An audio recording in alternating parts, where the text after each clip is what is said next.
Tonight, we're diving into what really happened after the Battle of Hogwarts. The long, quiet years the books closed the door on. The slow morning that followed the longest night the wizarding world had ever known. Settle in, let your shoulders soften, and let the room around you grow dim and warm. There is nothing here that can reach you. Only a gentle telling of how a broken world knit itself slowly back together. Over the next 20 chapters, we will trace, without haste, the whole tender aftermath. The first gray dawn over the ruined castle, the counting of the fallen, and the naming of the dead. The trials that closed the war, the stone raised again upon stone as Hogwarts was rebuilt, and the small and ordinary lives that grew back like grass over a battlefield. We will follow Harry as he laid the Elder Wand to rest and turned at last toward peace, and we will follow the ones he loved through grief and healing and the mending of families, all the way to a platform full of steam 19 years on.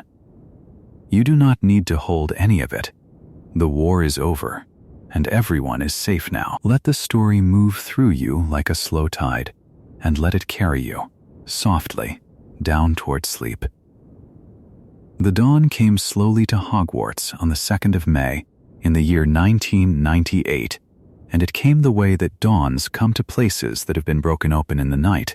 which is to say gently, without hurry, as though the light itself were unsure whether it had permission to enter. The sky beyond the shattered windows of the castle was the color of ashes and pearl, a soft and undecided gray that lay upon the grounds like a blanket drawn up over someone sleeping, and through the gaps where the great stone walls had been torn away there drifted a thin and drowsy mist, curling low across the courtyards, threading between the fallen columns, settling into the hollows of the earth where the grass had been scorched black. It was very quiet now. That was the strangest thing of all, and everyone who lived through that morning would remember the quiet before they remembered anything else. For only a little while before, the air had been filled with the roar and crack and scream of battle, with the hiss of curses and the falling of stone. And now all of that was simply gone, folded away into silence, and in its place there was only the slow drip of water somewhere far off, and the settling of dust, and the distant, uncertain song of a single bird who did not yet know whether it was safe to sing. Inside the castle, in the vast and ruined space of the great hall, the survivors were gathering, drawn together the way that people are drawn to warmth and to one another after a long, cold night. The long house tables had been pushed aside or broken, the great enchanted ceiling above them showing that same soft gray of the true sky, and the 4-colored hourglasses that had counted the points of Gryffindor and Slytherin and Ravenclaw and Hufflepuff stood forgotten in the corners, their jewels spilled and scattered, and no longer counting anything at all. People sat where they could, on the flagstones, on overturned benches, leaning against the pillars that still stood, and many of them simply sat, saying nothing, their faces smudged with soot and streaked where tears had washed the soot away, holding hands with whoever was nearest, resting a head upon a shoulder, breathing slowly in and out, letting themselves believe, a little at a time, that it was truly over. For it was over. Lord Voldemort had fallen there in that very hall, in the gray hour before the light, his body small and shrunken and strangely ordinary upon the stone floor, and the great fear that had lain across the whole of the wizarding world for so many long years had lifted all at once, the way a fever breaks in the deepest part of the night and leaves the sleeper weak and damp and blinking and alive. But the survivors were too tired to feel much of anything yet. That was the mercy of it, perhaps, that exhaustion had come down over them like a soft, heavy quilt, muffling the sharp edges of what they had seen and what they had lost. so that there was not yet grief, not truly, only a vast and hollow weariness, and beneath it, faint and trembling, and almost too fragile to name, a thin thread of peace. Here and there across the hall, families were finding one another. A mother would rise from where she sat and cross the rubble on unsteady legs because she had glimpsed, through the drifting dust, the face of a child she had feared was lost, and the two of them would fold together without a word, holding on as though they might otherwise be swept apart again. Brothers found brothers. Friends who had been parted in the chaos of the fighting came upon one another in the gray light and touched each other's faces to be sure they were real. The Weasley family sat close together near one wall, drawn into a single grieving knot, and the great tenderness and the great sorrow that moved among them needed no words at all. Only the warmth of shoulder against shoulder. Only the slow rising and falling of breath shared in the quiet. Away at the far end of the hall, and up along the corridors where the wounded had been carried, Madame Pomfrey moved among her patients with the same brisk and gentle care she had shown for so many years, bending over each one in turn, laying a cool hand upon a burning brow, murmuring the small, soft healing charms that closed the shallow cuts and eased the aching bones. She had conjured beds where there had been no beds, and lit small, warm lamps against the gray, and she went from one to the next without pause, and though she was as weary as anyone alive that morning, she did not stop, for there was comfort in the work, and comfort in the giving of comfort, and the quiet, steady rhythm of her tending was its own kind of lullaby drifting through the ruined halls. And there were those who could not be tended, who were beyond all charms and all cool hands, and they too were not forgotten. Gently, so very gently, the fallen were carried in from the places where they had come to rest, borne by those who had strength enough left to lift them, and they were laid in a long and quiet row down the middle of the great hall, side by side, their faces smoothed and their hands folded, wrapped in whatever soft cloth could be found. No one hurried this. It was done slowly and with great care, the way one moves about a room where someone is sleeping and must not be woken, and the living gathered near and kept a hushed and reverent watch, and the gray light lay upon the still faces of the dead as softly as a hand. It was into this quiet, this ringing and tender and disbelieving quiet, that Harry Potter slipped away. He had done what he had come to do, and there was nothing left in him now but the deep and shaking tiredness of a body and a soul stretched far past their ending. And though there were many who wished to speak to him and to touch him and to thank him, he found that he could not bear it. Not yet, not while the dust was still settling. And so, with Ron on one side of him and Hermione on the other, the three of them together, as they had been through everything,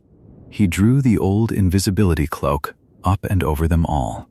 that soft and silvery cloak that had hidden him so many times before, and they went out unseen through the crowd, past the weeping and the resting and the healing, three tired friends moving quiet as shadows through the gray morning. They wanted only to be alone for a little while, to sit somewhere out of sight where no one needed anything from them, where they could simply be and breathe, and let the enormous weight of it all rest upon the floor beside them for a moment. They were too tired to talk of what had happened, and too tired to feel the full size of it, and that was well. For some things are too large to be held all at once and must be taken in slowly, over many days and nights, the way the tide comes in. For now there was only the walking, and the warmth of one another close beneath the cloak, and the slow return of an ordinary quiet breath, and the pale light growing stronger at the windows as the morning came on over the hills. And so the castle settled into its strange gray peace, the wounded resting, the families holding one another close, the fallen lying quiet in their long still row, and the first true morning of the new world coming gently up over the broken towers of Hogwarts.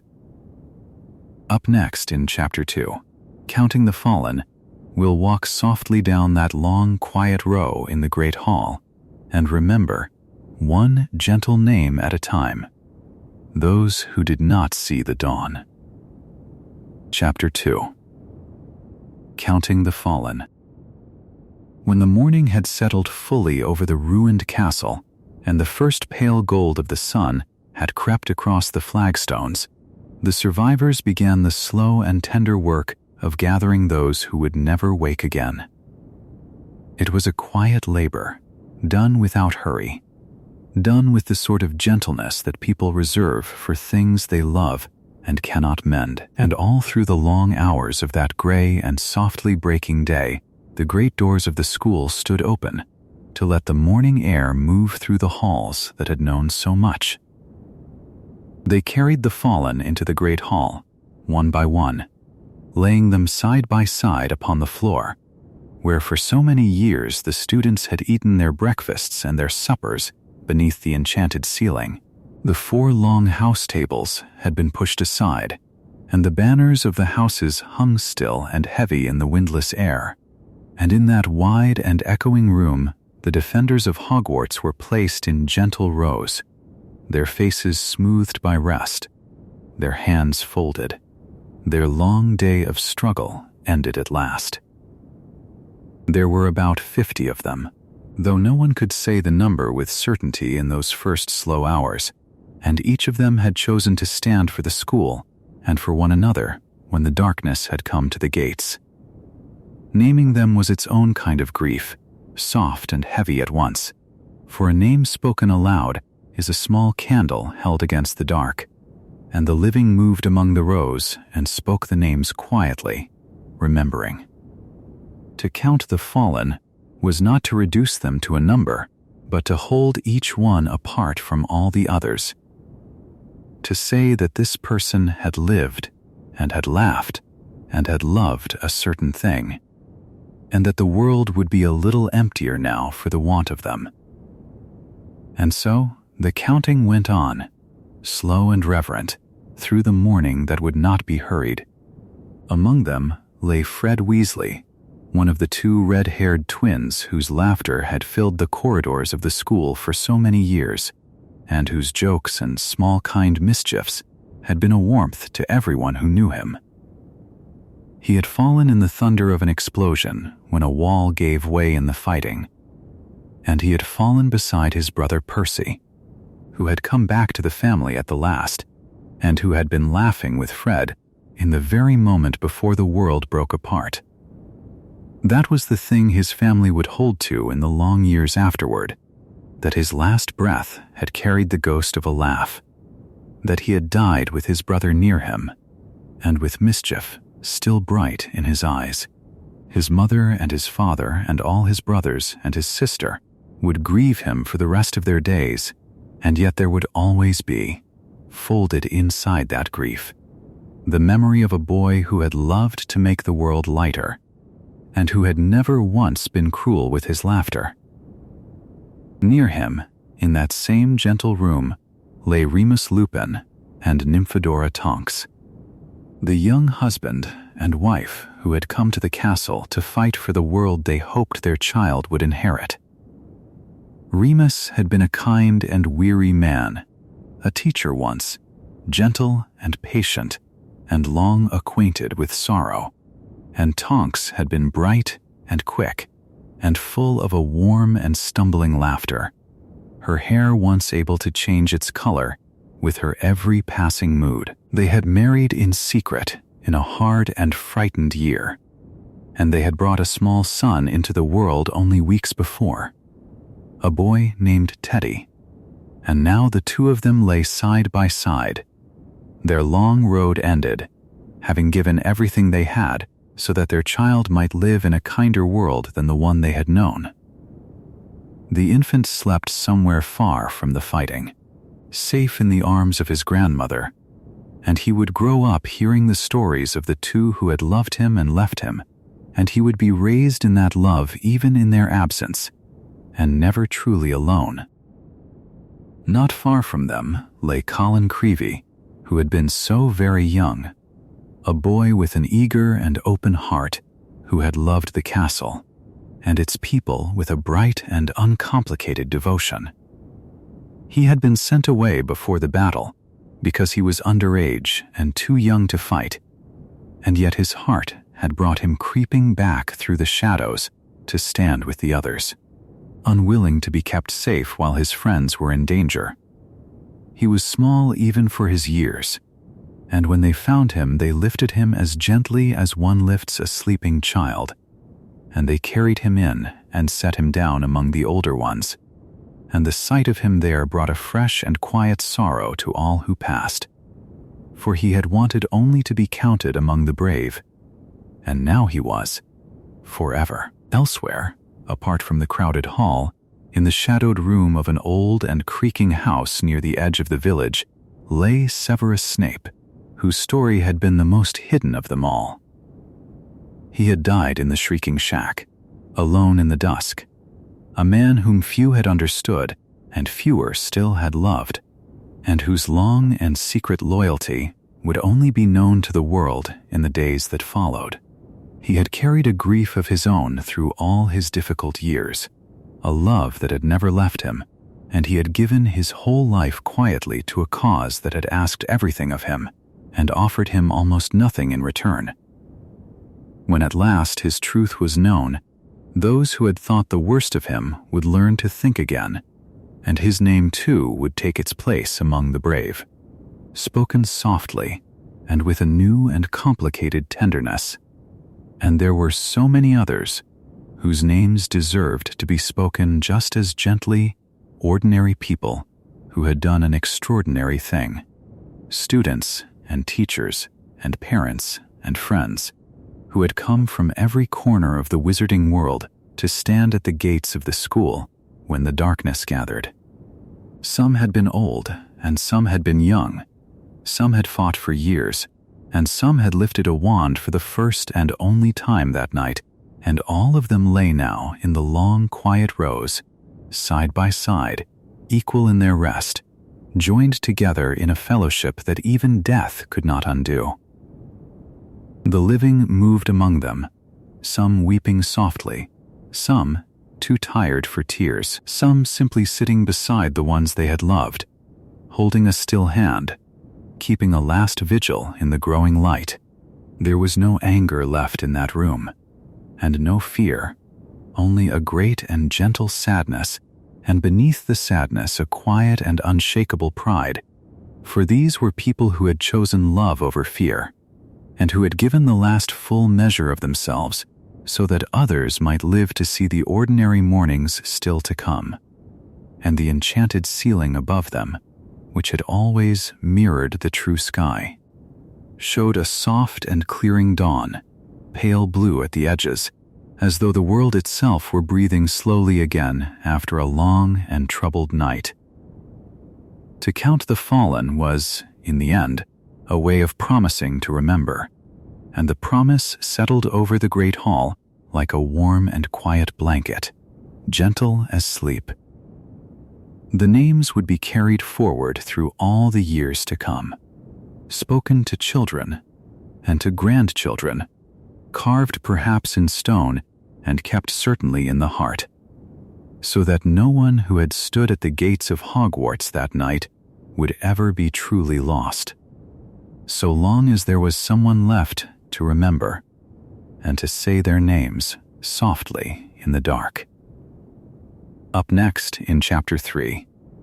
The Broken Castle at Dawn, we will wander gently through the wounded halls and the tumbled towers of the school as the first true morning light spreads across the stones, and we will feel how even a broken castle can begin, slowly and quietly, to breathe and to heal. Chapter 3, The Broken Castle at Dawn. When the counting of the fallen had at last come to its slow and tender end, and the names had been spoken softly into the great stillness of the hall. The survivors lifted their eyes from the ground and looked, perhaps for the first time since the darkness had lifted, at the castle that still stood around them. Hogwarts had endured for very nearly 1,000 years,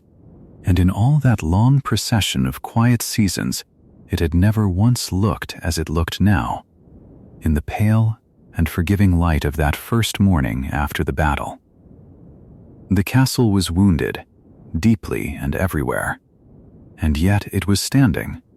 and there was something in the simple fact of its standing that felt, to those who moved slowly through its ruined corridors, almost like a kind of mercy. The towers that had risen for so many centuries against the northern sky were broken now,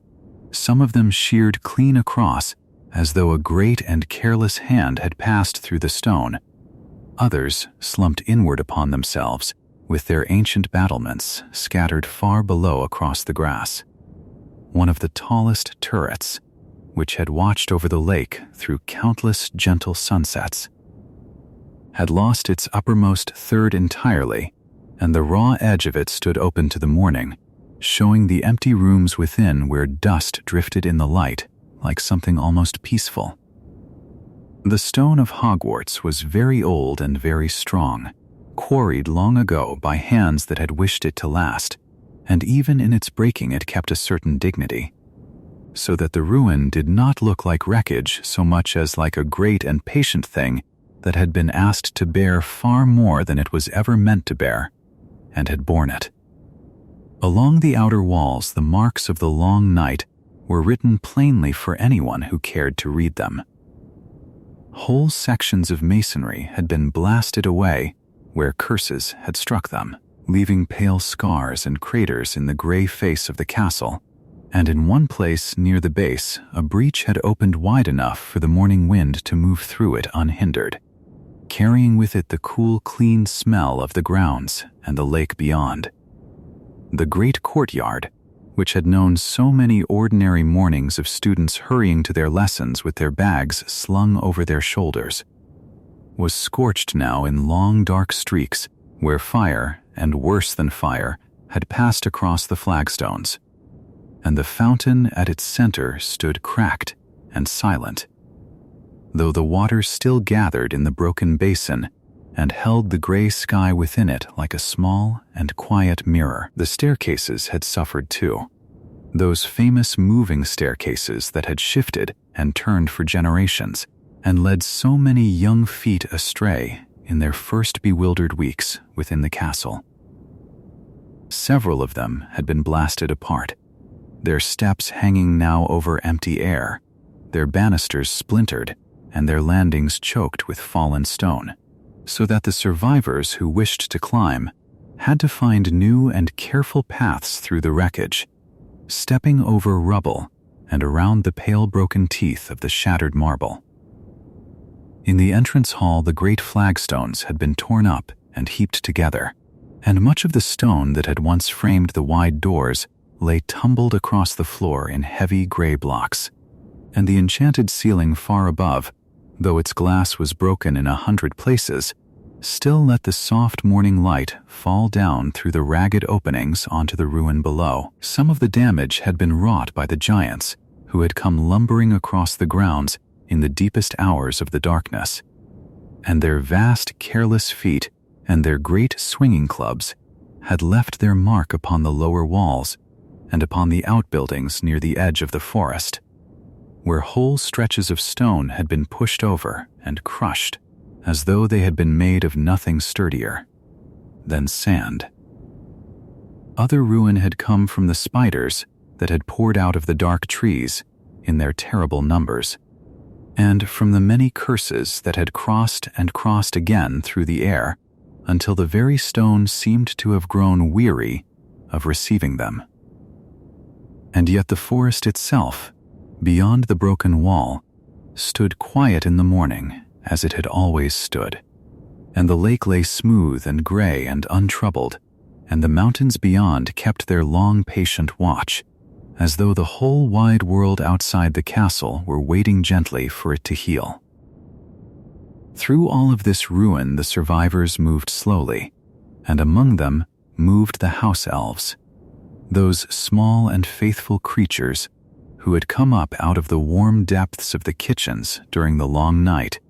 and had fought with a courage that few had ever thought to ask of them. They had wielded whatever came to their hands, and they had defended the castle they loved. And now in the gray morning, they moved through the wreckage with the same quiet devotion,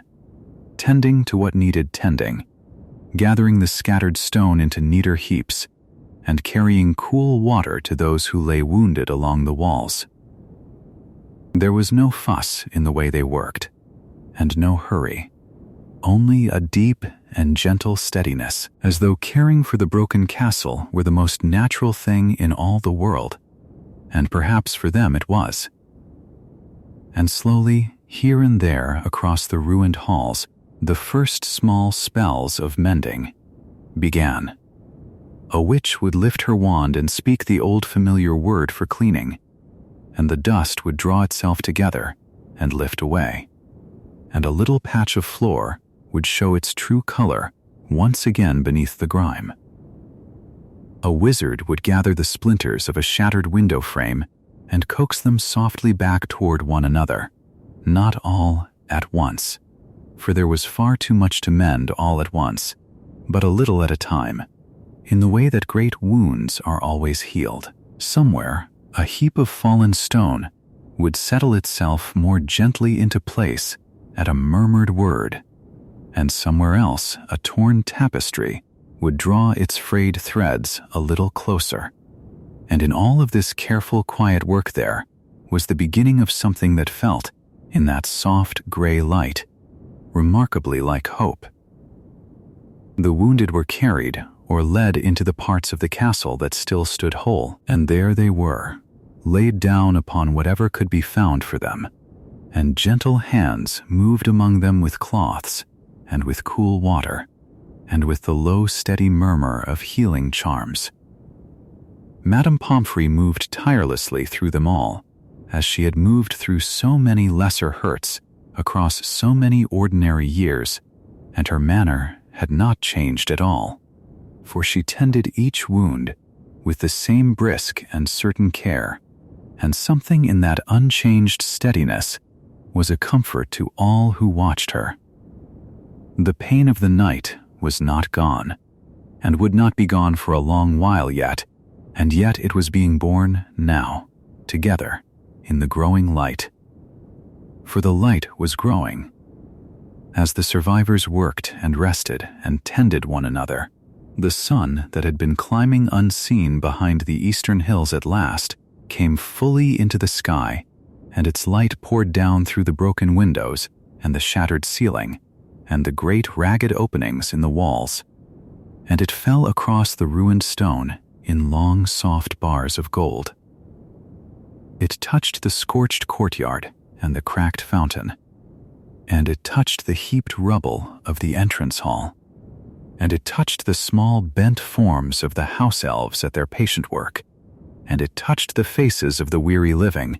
and everywhere it fell it seemed to gild the ruin with a strange and tender beauty. The castle was broken, and yet in that morning light it was somehow more beautiful than it had ever been, for it had endured, and it was standing, and a school that had stood for 1,000 years now made ready, quietly and without any great words, to stand for 1,000 more. Up next in Chapter 4, Harry's quiet choice and the Elder Wand, we'll follow one weary young man as he slips away from the gentle bustle of the mending castle, and we'll sit with him in the calm of that long morning while he thinks upon the most powerful wand the world had ever known, and upon the quiet, unexpected thing he had already decided in his heart to do with it. Chapter 4. Harry's Quiet Choice and the Elder Wand. When the last echoes of the battle had drifted away into the pale morning, and the broken castle stood quietly around him like a great weary friend who had at last been allowed to rest, Harry Potter found himself standing very still in the middle of the ruined great hall, holding two wands in his hands and thinking, more slowly and more gently than he had thought about anything in a very long time. The first of these wands was old and pale and knobbly along its length, carved with markings that looked like the joints of an elder branch, and it was the most powerful wand that had ever been made in all the long history of the wizarding world. The second wand was small and worn and dear to him, made of holly with a single feather from a phoenix at its heart, and it had been snapped and broken during his flight from a house that no longer felt like home. Both wands lay now across his open palms, and in the soft gray light that came sliding through the shattered windows, they looked less like objects of terrible power and more like two quiet questions, waiting patiently for his answer. Harry looked for a long while at the pale wand, the one the old stories called the Death Stick, the Elder Wand, the Wand of Destiny, and he felt no thrill of hunger for it and no warm rush of pride. He knew, in the calm and settled way that comes to a person who has been very tired for a very long time and has finally understood something true, that this wand had left a long trail of sorrow behind it wherever it had gone. Wizard after wizard had killed for it and stolen it and betrayed one another in the night to hold it for a little while, and each of them had believed that owning it would make them safe, and each of them had been wrong. And Harry, who had walked willingly into a forest to meet his own death only hours before, and who had come back again, understood better than anyone living that the wand's greatest secret was a very simple one. Its power came from being one, and being one again, and being one forever, in an endless chain of loss and taking that could never bring anyone peace. So before he did anything else, before he made any larger choice, he did one small and tender thing. He laid the broken holly wand down gently upon a table, the two pieces of it joined only by a thin and fragile thread of phoenix feather, and he lifted the elder wand, and he pointed it at the wand he loved. He spoke the word of mending very softly, more like a wish than a command, and a warmth ran down through the pale wood and gathered at its tip. And a fine light like the first light of dawn passed from the mightiest wand ever made into the humble one that had chosen him when he was only 11 years old. The two broken halves drew together as though they had never been apart, and the red and gold warmth of his own wand returned to it, and when Harry took it up again, it felt whole and familiar and glad in his hand, as if it had been waiting all this while to come home to him. That was the only thing Harry truly wanted the Elder Wand for. He did not want its power for himself, and he did not want to carry it into the years ahead, and he did not want to lie awake at night for the rest of his life, wondering whether some clever stranger might come creeping to take it from him. He had held the greatest power in the world for one quiet morning, and he had used it to heal a small broken thing that was precious to him. And that, he thought, was exactly enough. He turned the pale wand over slowly in his fingers, and he considered the long and heavy history sleeping inside it.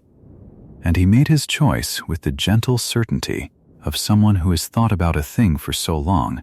that the answer feels less like a decision and more like a memory of something already true. He would give the Elder Wand back. He would carry it to the white marble tomb where the wisest and kindest man he had ever known now lay sleeping beneath the still surface of the lake, and he would lay it there where it had rested before, close to the one person who had never once wished to use it for himself. And this was the deep and quiet cleverness of Harry's plan, worked out not in cunning but in weariness and in love. If Harry himself was the true master of the wand, having won its loyalty without ever meaning to, then so long as he lived his own natural life and died undefeated, when at last his time came peacefully many years away, the wand's power would end with him. The unbroken chain of conquering would finally be broken, not by another theft, but by an ordinary and gentle death, and the terrible history of the death stick would simply and softly come to a close forever.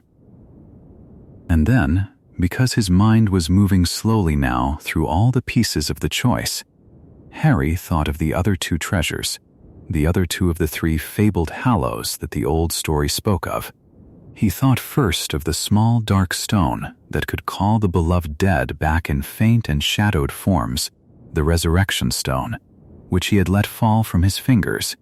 as he walked among the trees to meet his end. He had dropped it somewhere upon the deep and secret floor of the forbidden forest, among the moss and the fallen leaves and the roots of the ancient trees. And he knew that he would never go searching for it again.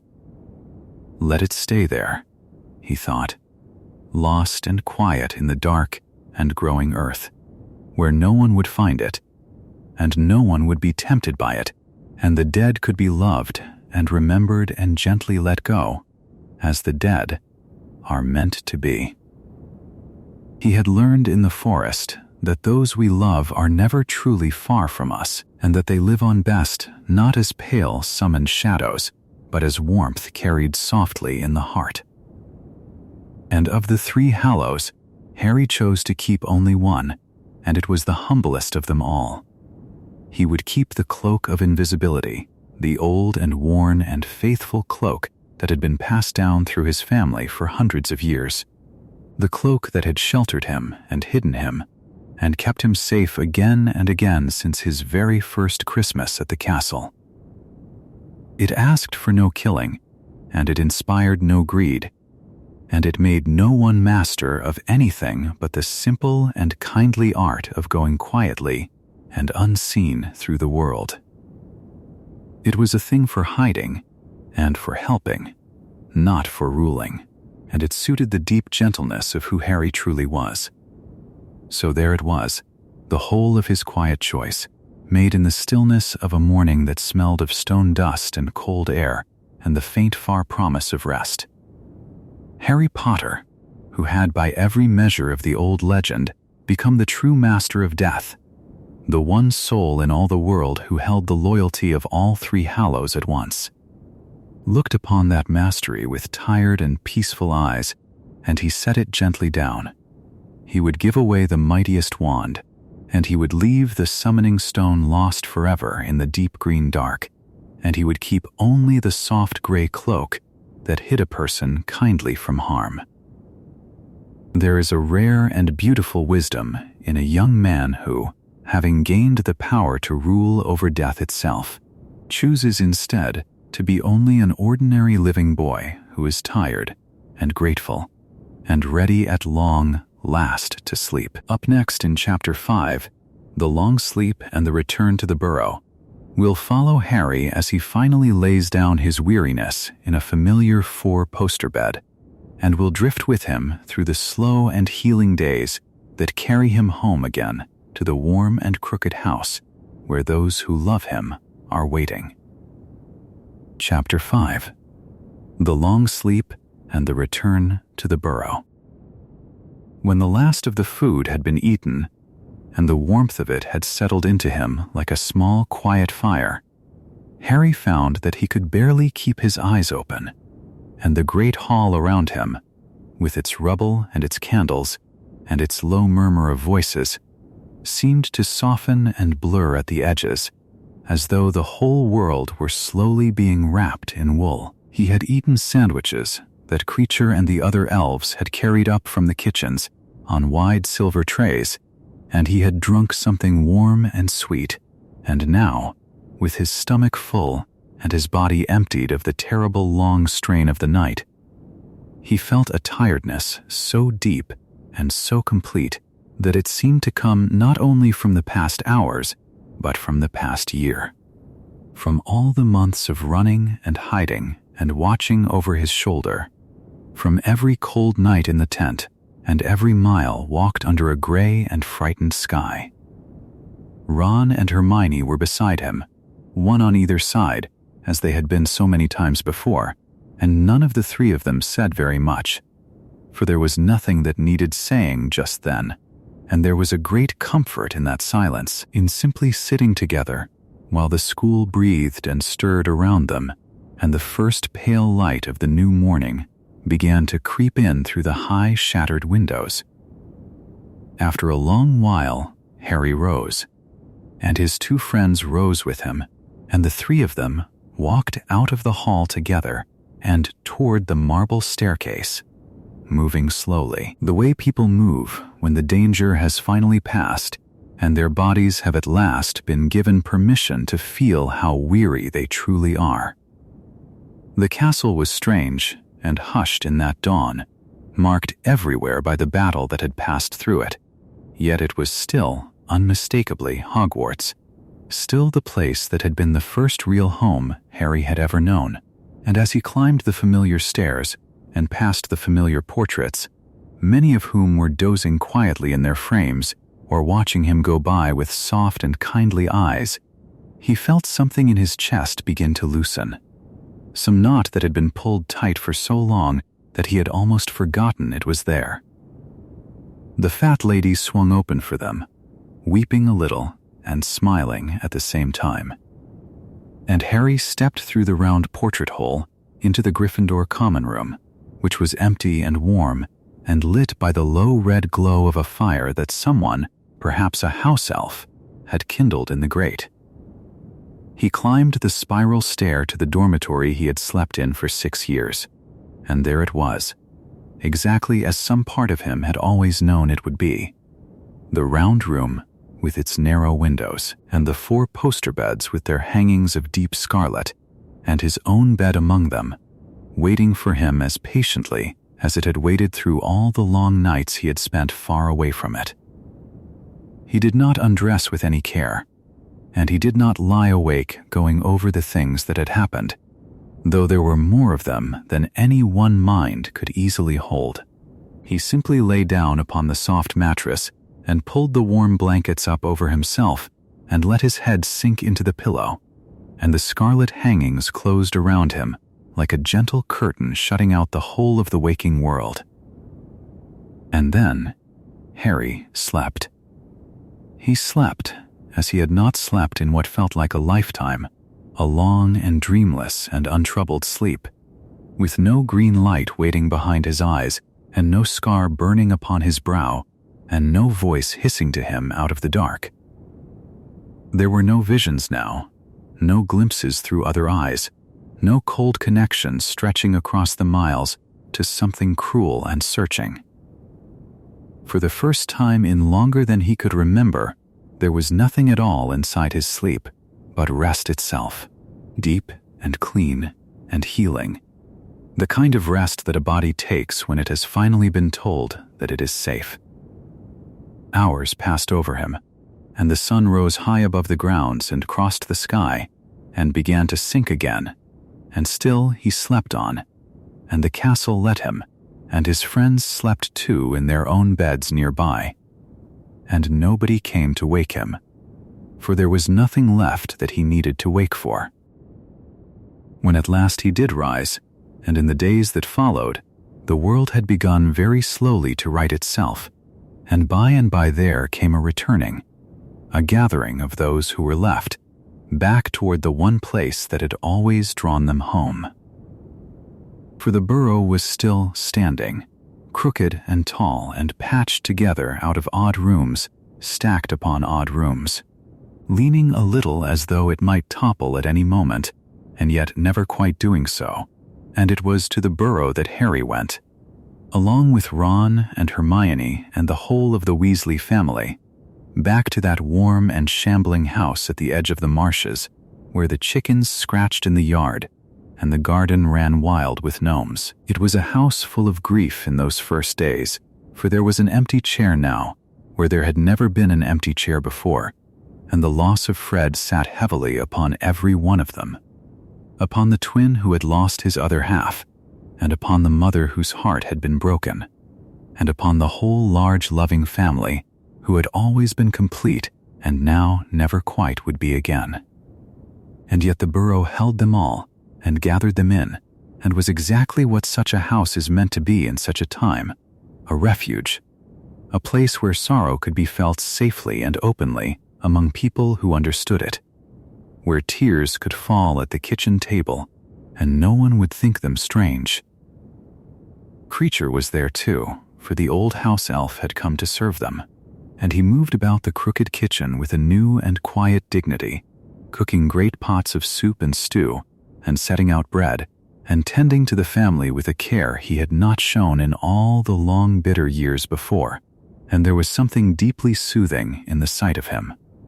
in the small steady work of a household going on, in the ordinary comfort of meals appearing, and dishes being cleared, and the fire being kept alight. Mrs. Weasley cooked as well, when she could, for cooking was one of the ways she loved,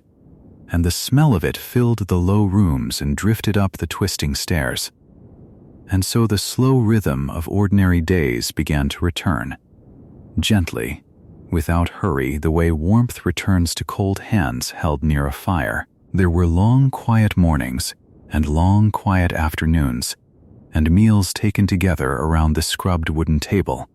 and hours when nobody spoke at all and nobody needed to, and hours when the tears came and were let come. There was the simple, enormous, healing fact of being safe at last, of sleeping under a roof that no one was hunting,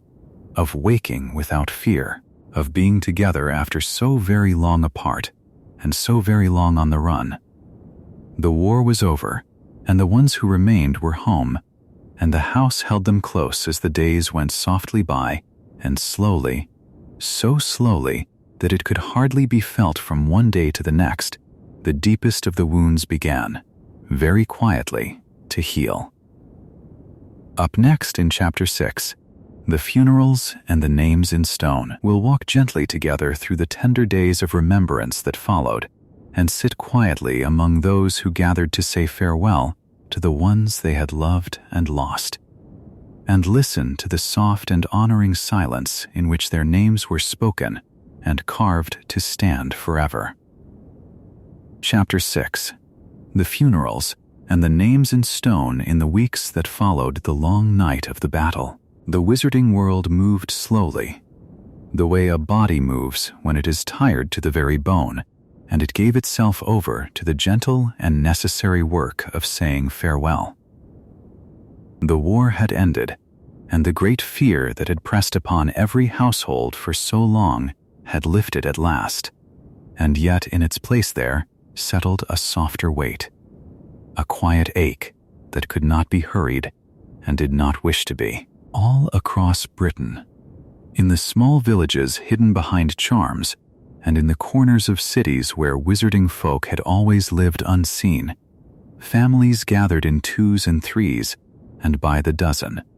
and they began to bury the ones they had lost, and to speak their names aloud so that those names would not slip away. At the burrow, where the garden had grown wild and green with the coming of full summer, the family of Fred Weasley prepared to lay him to rest. He had been one of two, a twin who had never in his life been counted alone, and so the grief that gathered around him was of a particular kind, tender and bewildered, as though the world had lost the habit of how to hold him. His mother moved through the days with her hands always busy, folding and unfolding, tending and retending, because to keep the hands busy was to keep the heart from breaking all at once. His father stood a little apart at times, gazing across the fields toward the orchard, remembering the boy who had filled the house with laughter and with small explosions and with a warmth that had never once dimmed. They buried Fred on a soft gray morning, beneath a sky that held its rain and did not let it fall. The whole enormous family came together, all the red-haired brothers and the one sister, the parents and the friends who had become family through years of shared bread and shared danger. His twin stood among them, quieter than anyone had ever known him to be, And though no words passed that could be written here, the silence itself seemed to carry everything that needed to be said. They lowered him gently into the earth that his family had worked for generations, and they covered him over, and they stood for a long while in the hush of the garden, letting the memory of him settle among them like sunlight through leaves. Elsewhere, in a quiet place beyond the noise of the world, farewells were made to Remus Lupin and to Nymphadora Tonks, who had fallen together in the same night and were mourned together in the same breath. They had married not long before, in the middle of all the fear, and they had brought into the world a small son with hair that changed its color like his mother's had,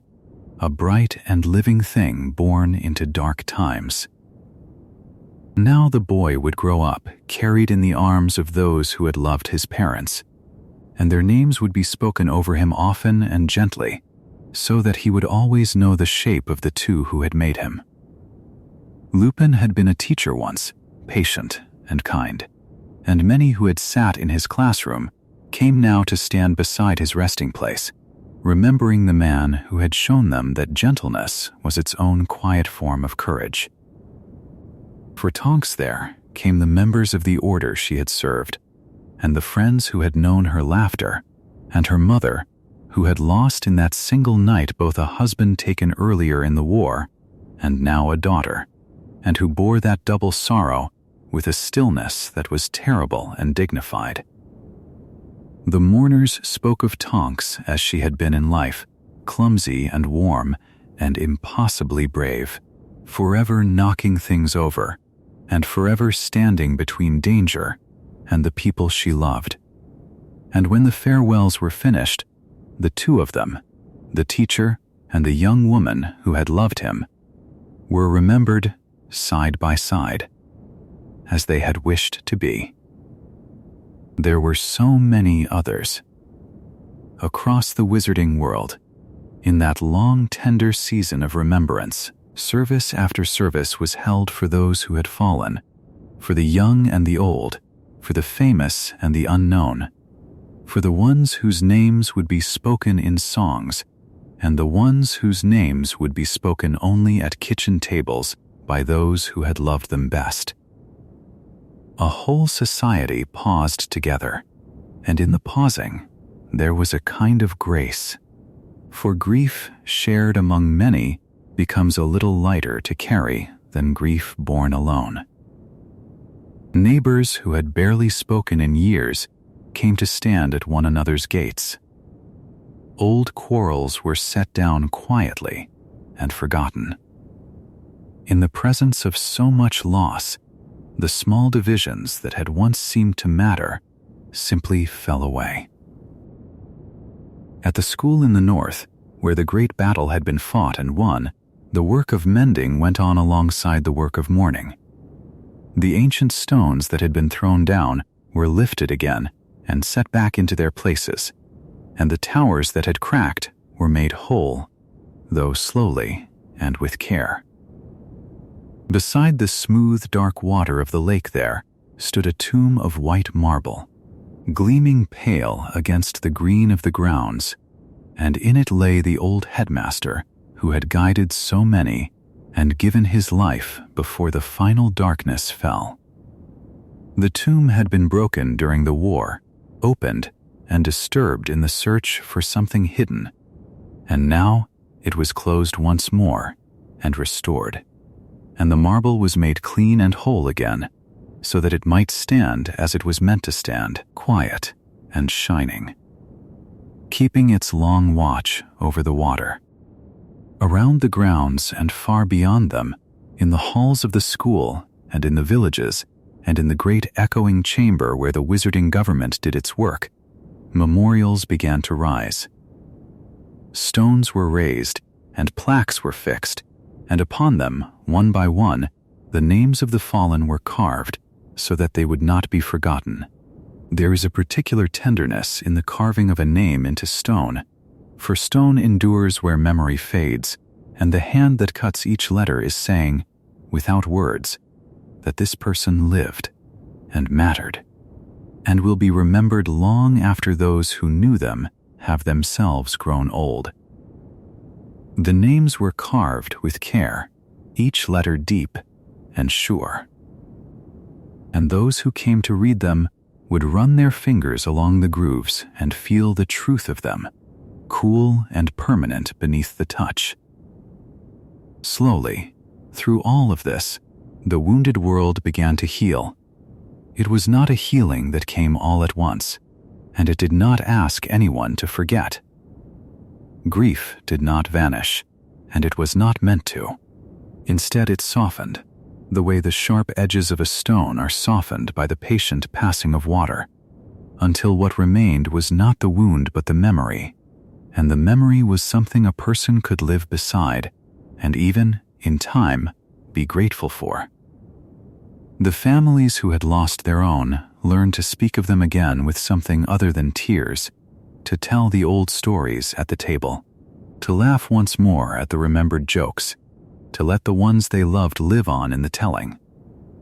And so the season of farewells drew gently toward its close. The tombs were sealed, and the stones were set, the names were carved, and the flowers were laid, and across the whole of the wizarding world there settled at last a quiet that was not the quiet of fear, but the quiet of peace. Hard won and deeply earned. Those who had fallen were laid down with love, and those who remained gathered up their sorrow and their gratitude together, and carried both forward into the long bright days that were still to come.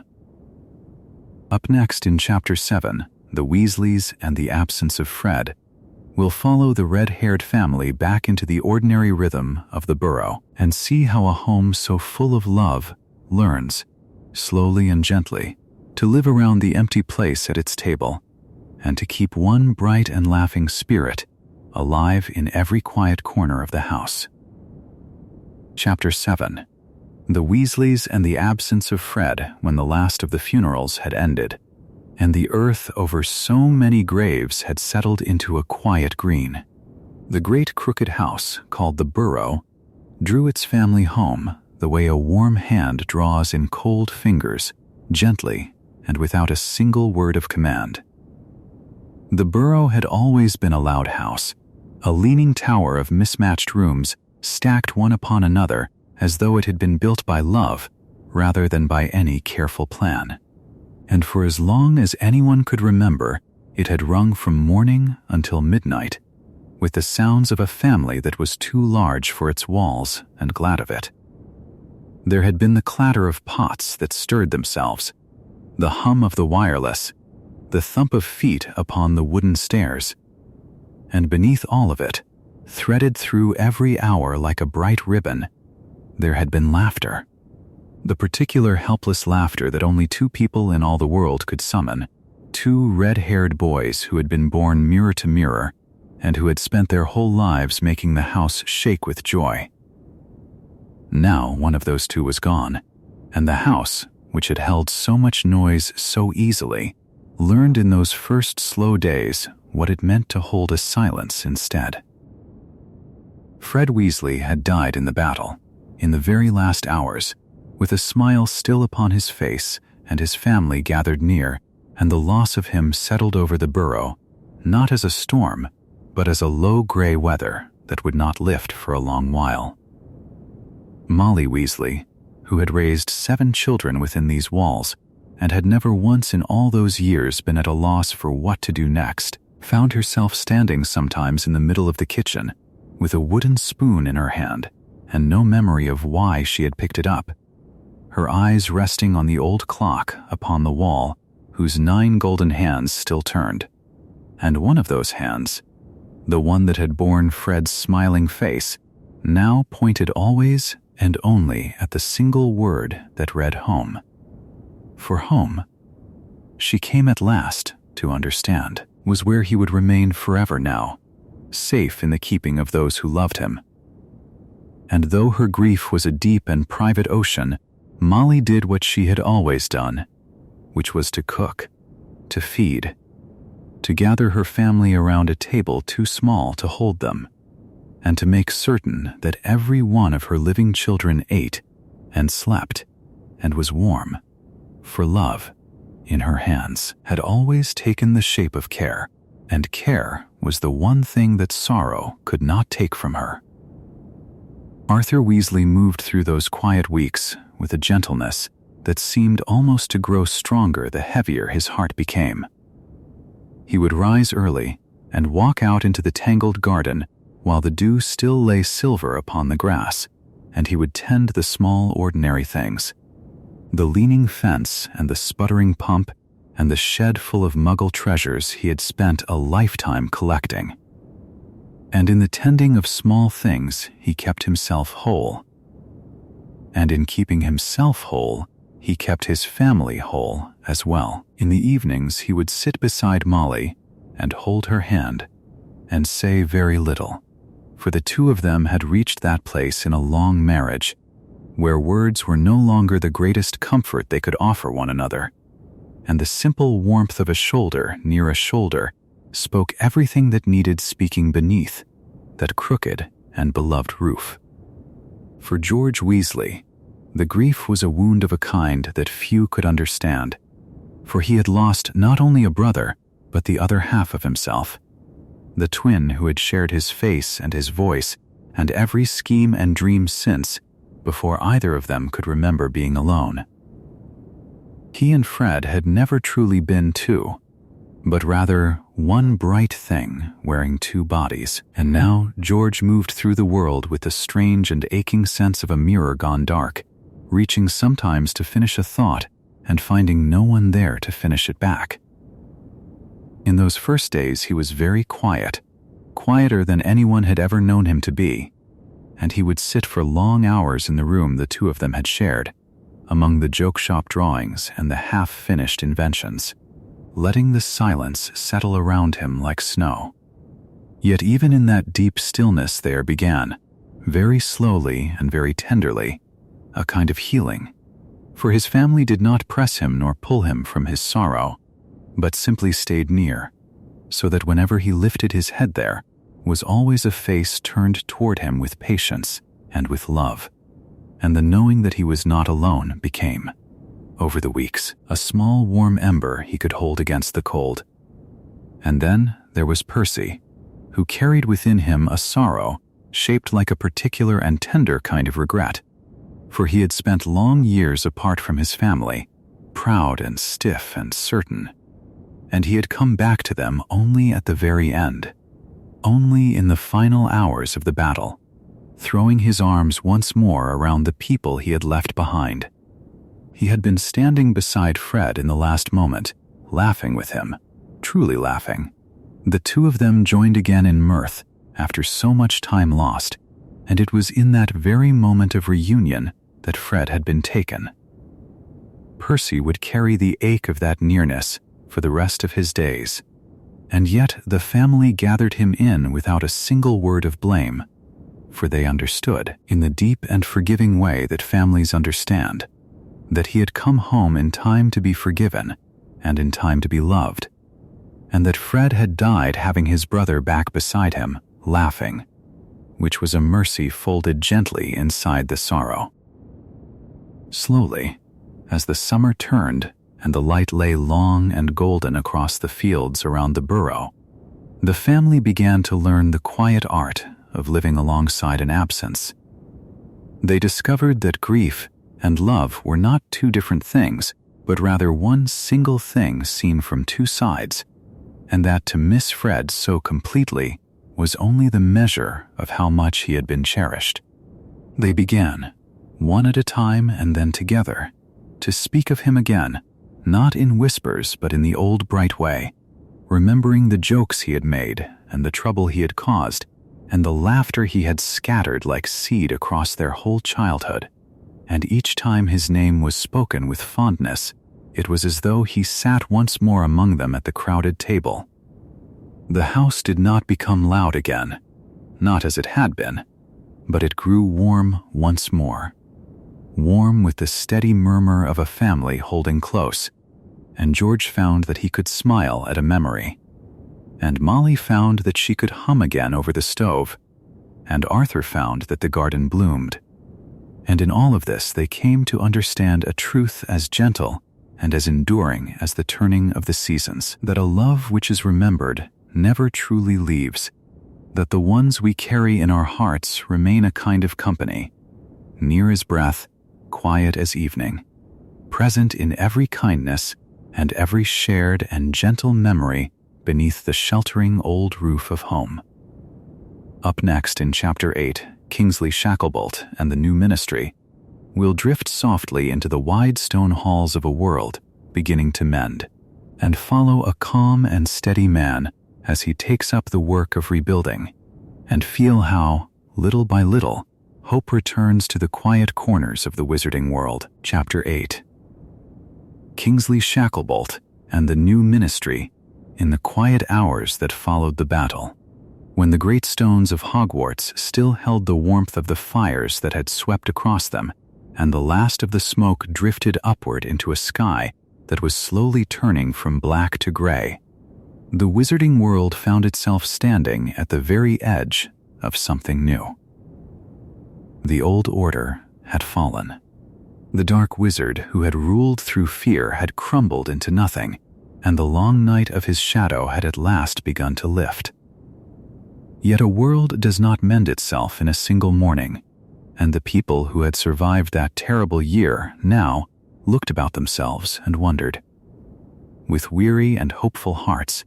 who would guide them through the dawn that was coming. It was into this fragile and tender moment that a tall and steady figure stepped,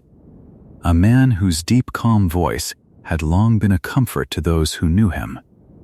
a man named Kingsley Shacklebolt. Kingsley was an Auror,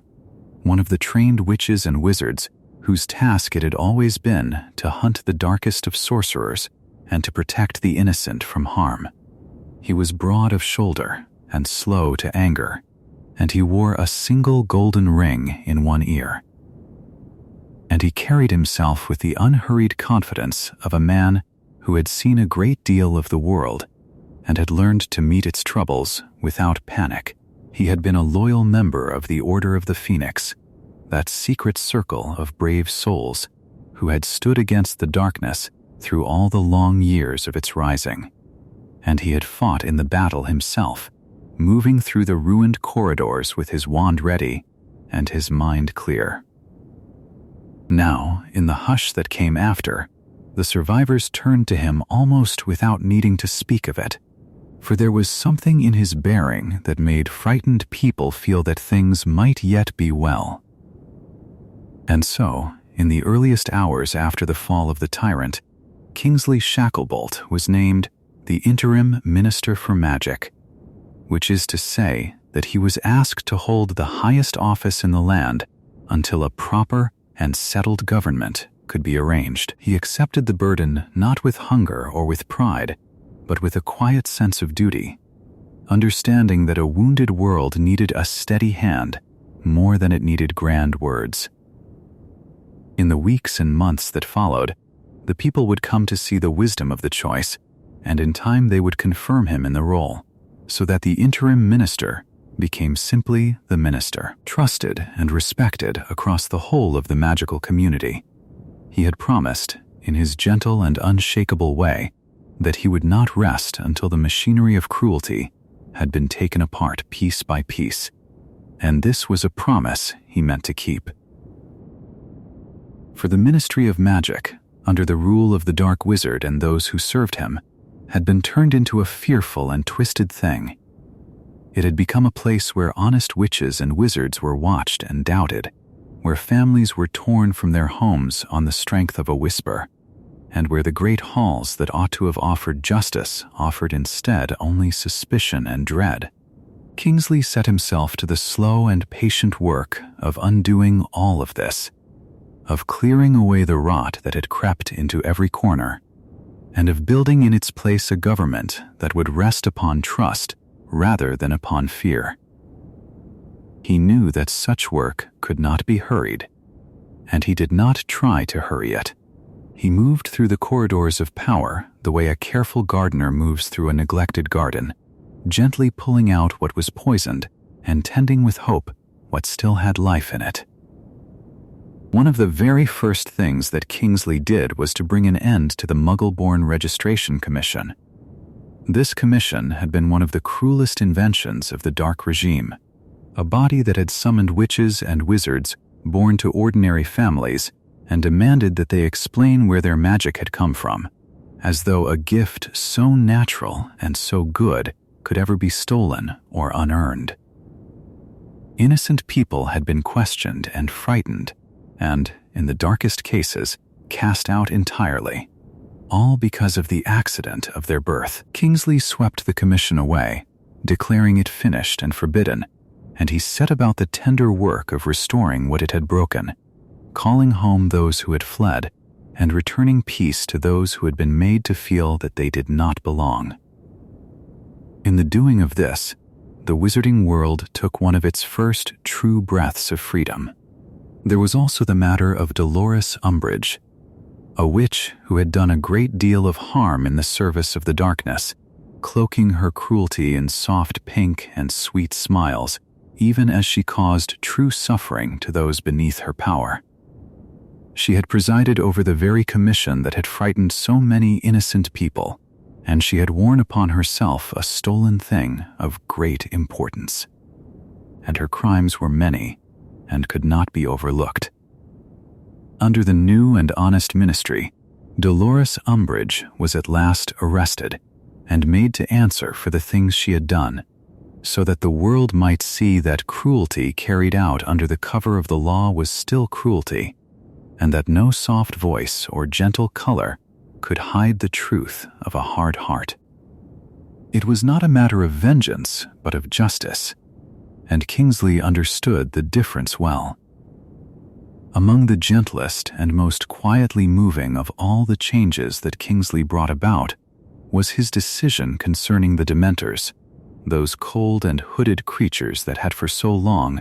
guarded the fortress prison of Azkaban far out upon its lonely rock in the northern sea. The Dementors fed upon happiness and hope, draining the warmth from every soul that drew near them. And for many long years the ministry had used them as its keepers and its guards, an arrangement that had always sat uneasily upon the conscience of good witches and wizards. Kingsley put an end to it. He removed the Dementors from Azkaban and brought their service to the ministry to a close, declaring that a fair government had no business leaning upon creatures of despair, and that even the guarding of prisoners must be done in a way that did not surrender the soul of the world to the cold. It was a small thing, perhaps, in the great sweep of events, and yet it spoke of everything that the new ministry meant to be. There were smaller mercies too, quiet returns and gentle mendings that folded themselves into the larger healing. Among these was the return of Percy Weasley to honest and open work. Percy had spent long and lonely years apart from those who loved him, having placed his faith in the ministry even as it had darkened, and he had carried the weight of his pride until at last it had grown too heavy to bear. In the days of the battle he had come home to his family and stood among them once more. And now, in the rebuilt and honest government that Kingsley shaped, Percy found again a place where his careful and diligent nature could do genuine good. He worked not for a cruel master now, but for a fair one, and the labor that had once carried him away from those he loved carried him, in the end, back toward them.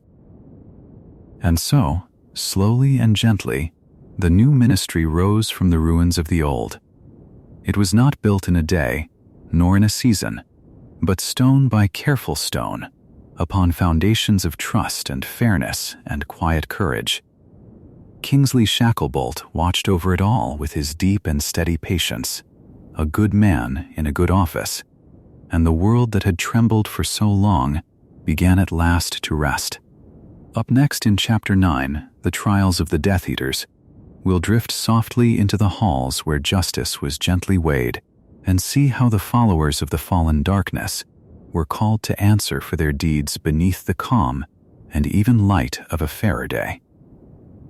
Chapter 9. The Trials of the Death Eaters in the quiet months that followed the fall of Lord Voldemort. While Kingsley Shacklebolt worked to rebuild a ministry that had nearly been swallowed whole by fear, another great task began to take shape, slowly and steadily, in the deep chambers beneath the streets of London. This was the work of justice, and it was perhaps the most delicate labor of all, for it asked the wizarding world to look upon its enemies not with the blind fury of the frightened, but with the steady patience of the fair.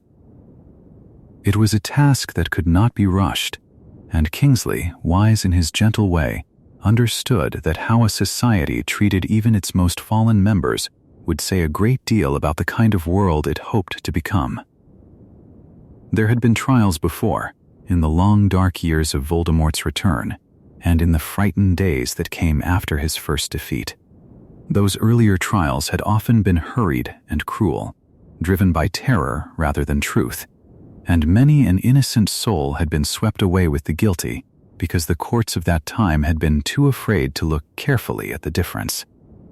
Sirius Black himself had been cast into Azkaban without any trial at all, a wrong that could never be undone, and the memory of such wrongs hung heavily over the new ministry like a lesson written in shadow.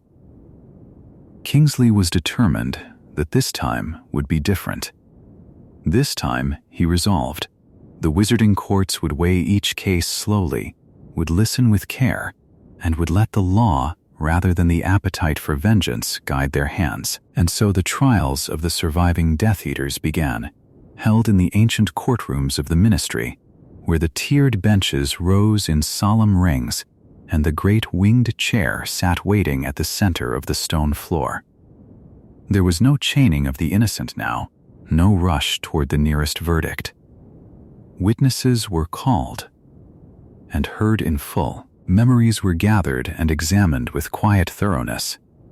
The Wizengamot, that old and venerable body of law, met again beneath its plum-colored robes,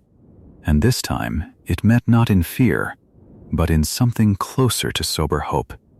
For the men and women who sat upon its benches knew that the eyes of history were upon them. Many of those who came before the courts were found to be guilty beyond any doubt, and for them the firmness of the law was plain and unbending. These were the ones who had tortured and killed of their own free will, who had hunted the innocent, who had served Voldemort not out of terror, but out of cruelty and greed, and a hunger for power over others. For such as these there could be no gentle ending, and one by one they were sentenced to Azkaban, that lonely fortress far out upon the cold gray sea. Yet even here the new world showed how it had changed, for the Dementors that had once guarded those island walls were gone, driven out because they had sided with Voldemort in the war,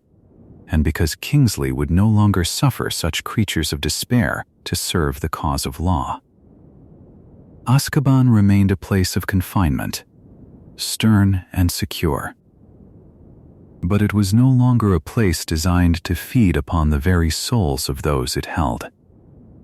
The prisoners would answer for what they had done, but they would answer to human justice, not to the slow devouring of hope. Among the many cases that came before the Wizengamot, there was one that the wizarding world watched with particular care, and that was the case of the Malfoy family. For years the name of Malfoy had been spoken with fear, for Lucius Malfoy had been one of Voldemort's most prominent followers, a man of wealth and old pure blood pride who had marched beneath the Dark Mark and had opened his own home to serve as the very headquarters of the enemy. By all the ordinary reckoning of the law, the Malfoys stood in grave danger, and it would have surprised no one had they been sent to the island fortress along with the rest. Yet the truth of what had happened in the final hours of the war was more tangled and more human than fear alone could see,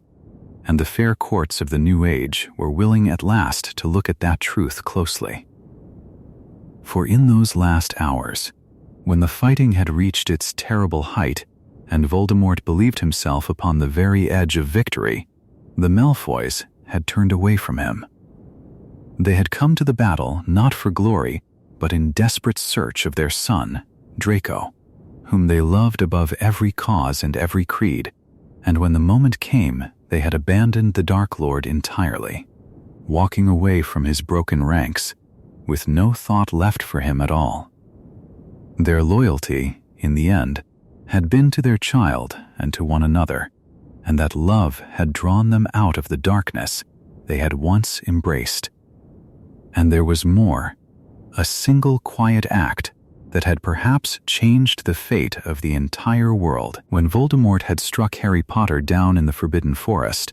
and had sent Narcissa Malfoy to kneel beside the fallen boy to see whether he still lived,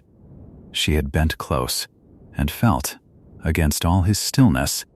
the faint warm beat of his heart. In that instant, she made a choice that no one could have commanded of her. She whispered a question to him, asking only whether her son was alive within the castle, and when the boy breathed back that he was,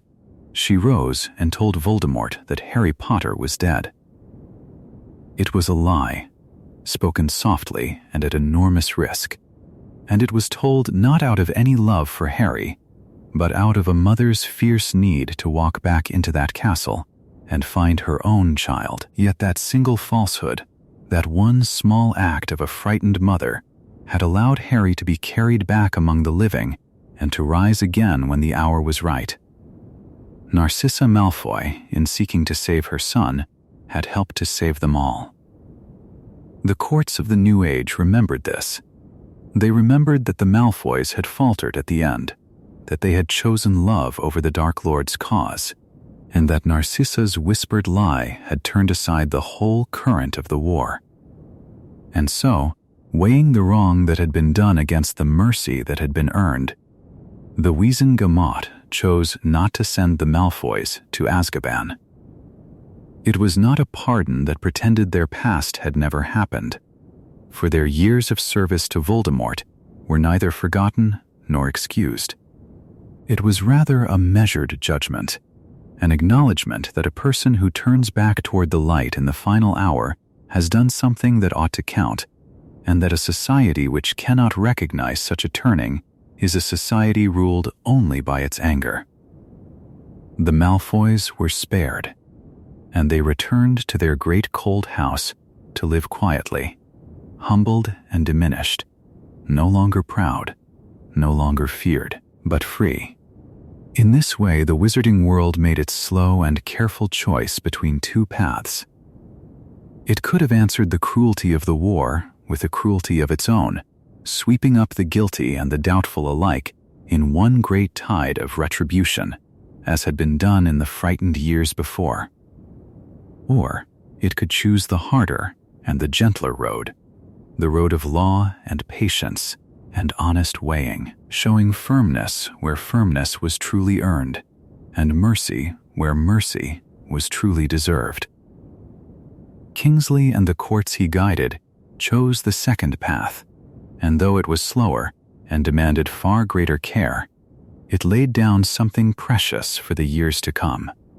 a quiet promise that justice in this new age would be built not upon vengeance, but upon truth. Up next in Chapter 10, Clearing the Names of the Wronged, we'll drift gently into the tender work of setting right the old injustices, of honoring those who had suffered unfairly, and of restoring, at last, the good names that fear had once stolen away. Chapter 10, Clearing the Names of the Wronged. When the trials had at last drawn to their quiet close, and the guilty had been given over to the justice that the wizarding world had waited so long to see, there remained a gentler labor still to be done, a labor that had nothing to do with punishment and everything to do with truth. For a war does not only leave behind those who must answer for their crimes, it leaves behind, too, a great number of names that had been stained by lies, names spoken with suspicion when they ought to have been spoken with gratitude, names that had been carried into the dark before anyone thought to set them right. And so, as the seasons turned softly over a Britain that was learning once more how to sleep without fear, The ministry and all who loved the truth began the slow and patient task of clearing the names of the wronged. There was, first and above all others, the name of Sirius Black, and it was a name that had been spoken with dread for the better part of 13 long years. He had been the godfather of Harry Potter,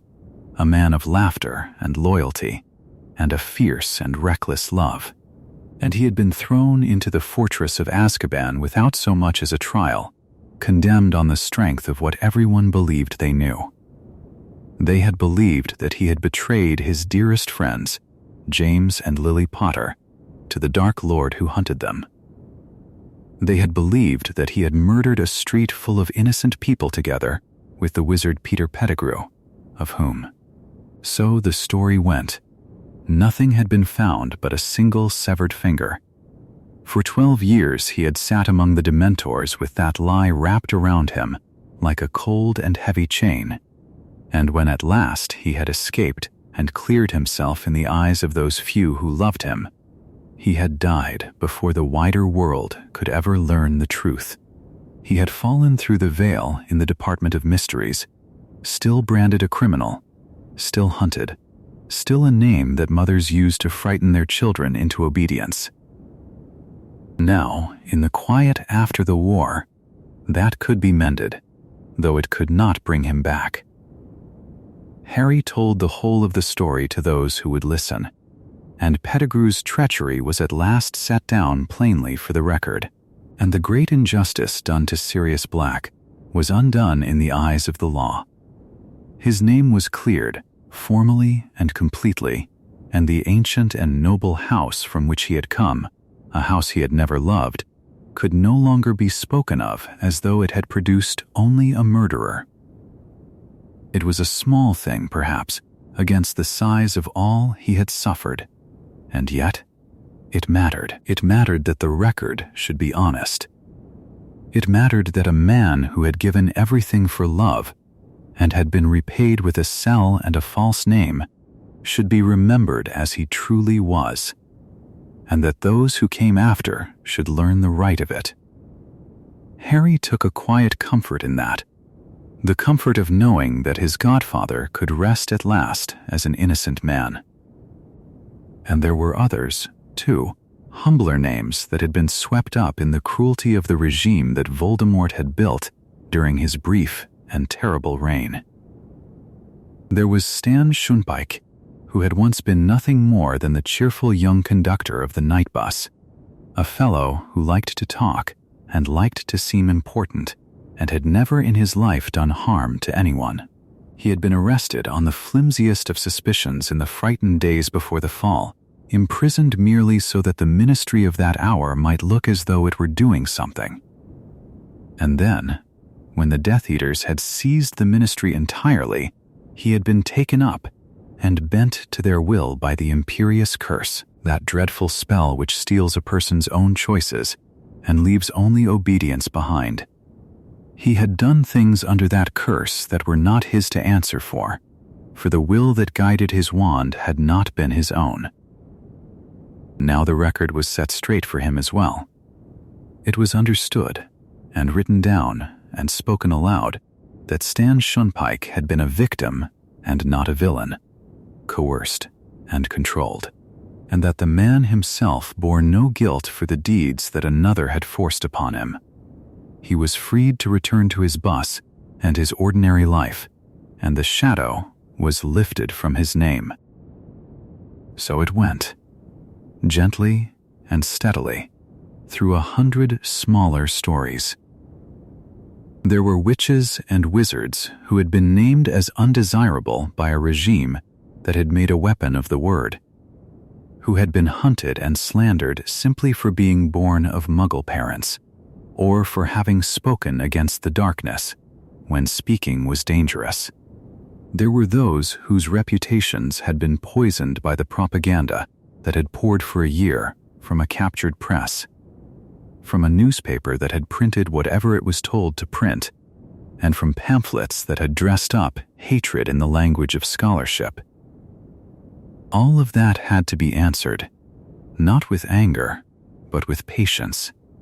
with the slow correction of falsehood, with the gentle insistence upon what had actually happened. And little by little the lies lost their power, as lies always do when the truth is spoken calmly and often enough, and the names that had been dragged down were lifted once more into the light. But of all the names that were restored in those quiet months, there was one that surprised the wizarding world more than any other, and that was the name of Severus Snape. For years he had been feared and disliked, a cold and bitter figure, and in his final season he had seemed to all the world the very worst of traitors, the headmaster who served the Dark Lord, the man who had struck down Albus Dumbledore upon the tower. He had died, believed a villain by nearly everyone who had ever known him, and yet Harry Potter, who had more reason than most to hate him, stood before the world and told the truth that he alone had been given to see. He told of the memories that Snape had surrendered in his dying moments, memories that revealed a love that had lasted a whole lifetime, a love for Harry's own mother that had turned a bitter man toward the light. He told how Snape had worked in secret for years as a double agent, walking every single day upon the knife's edge between two masters, risking discovery and a terrible death with every breath, all so that the boy he was sworn to protect might live to do what had to be done. The killing upon the tower had been no betrayal at all, but a mercy asked for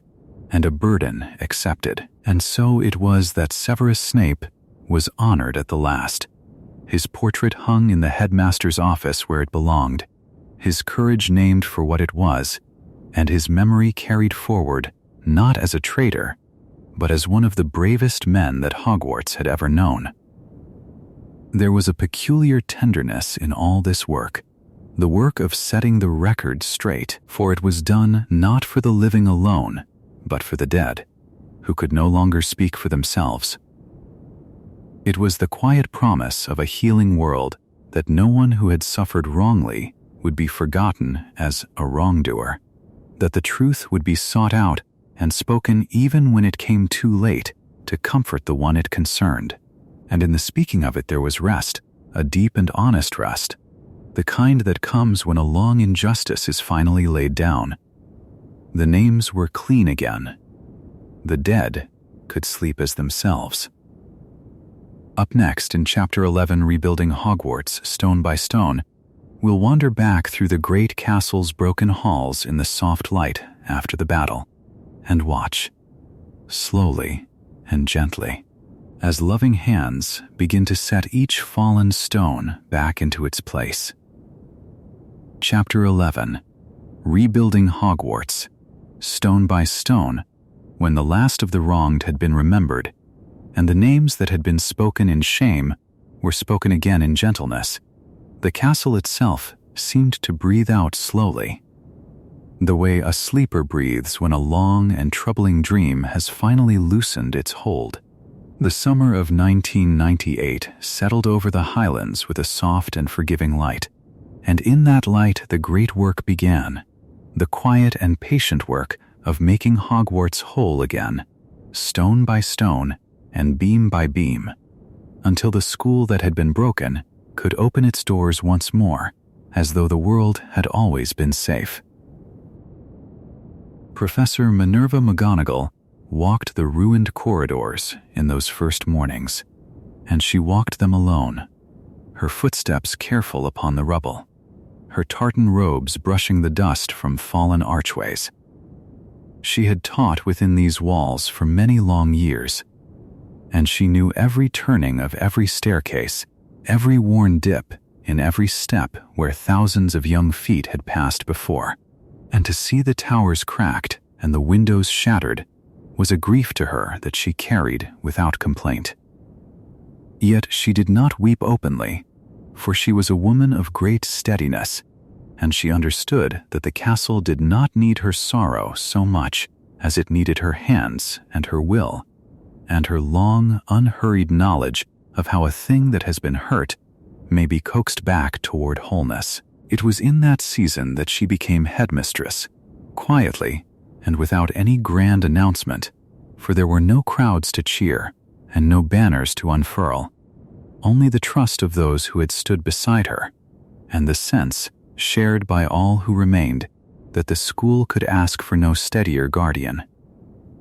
She took up the office that had once belonged to Albus Dumbledore, and the portraits upon the walls watched her with kindness,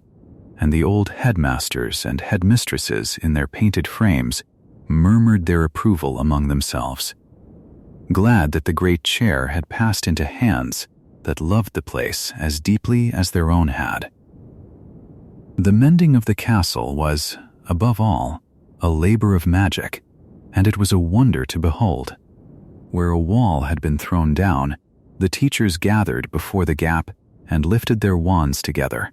and the scattered stones rose gently from the grass,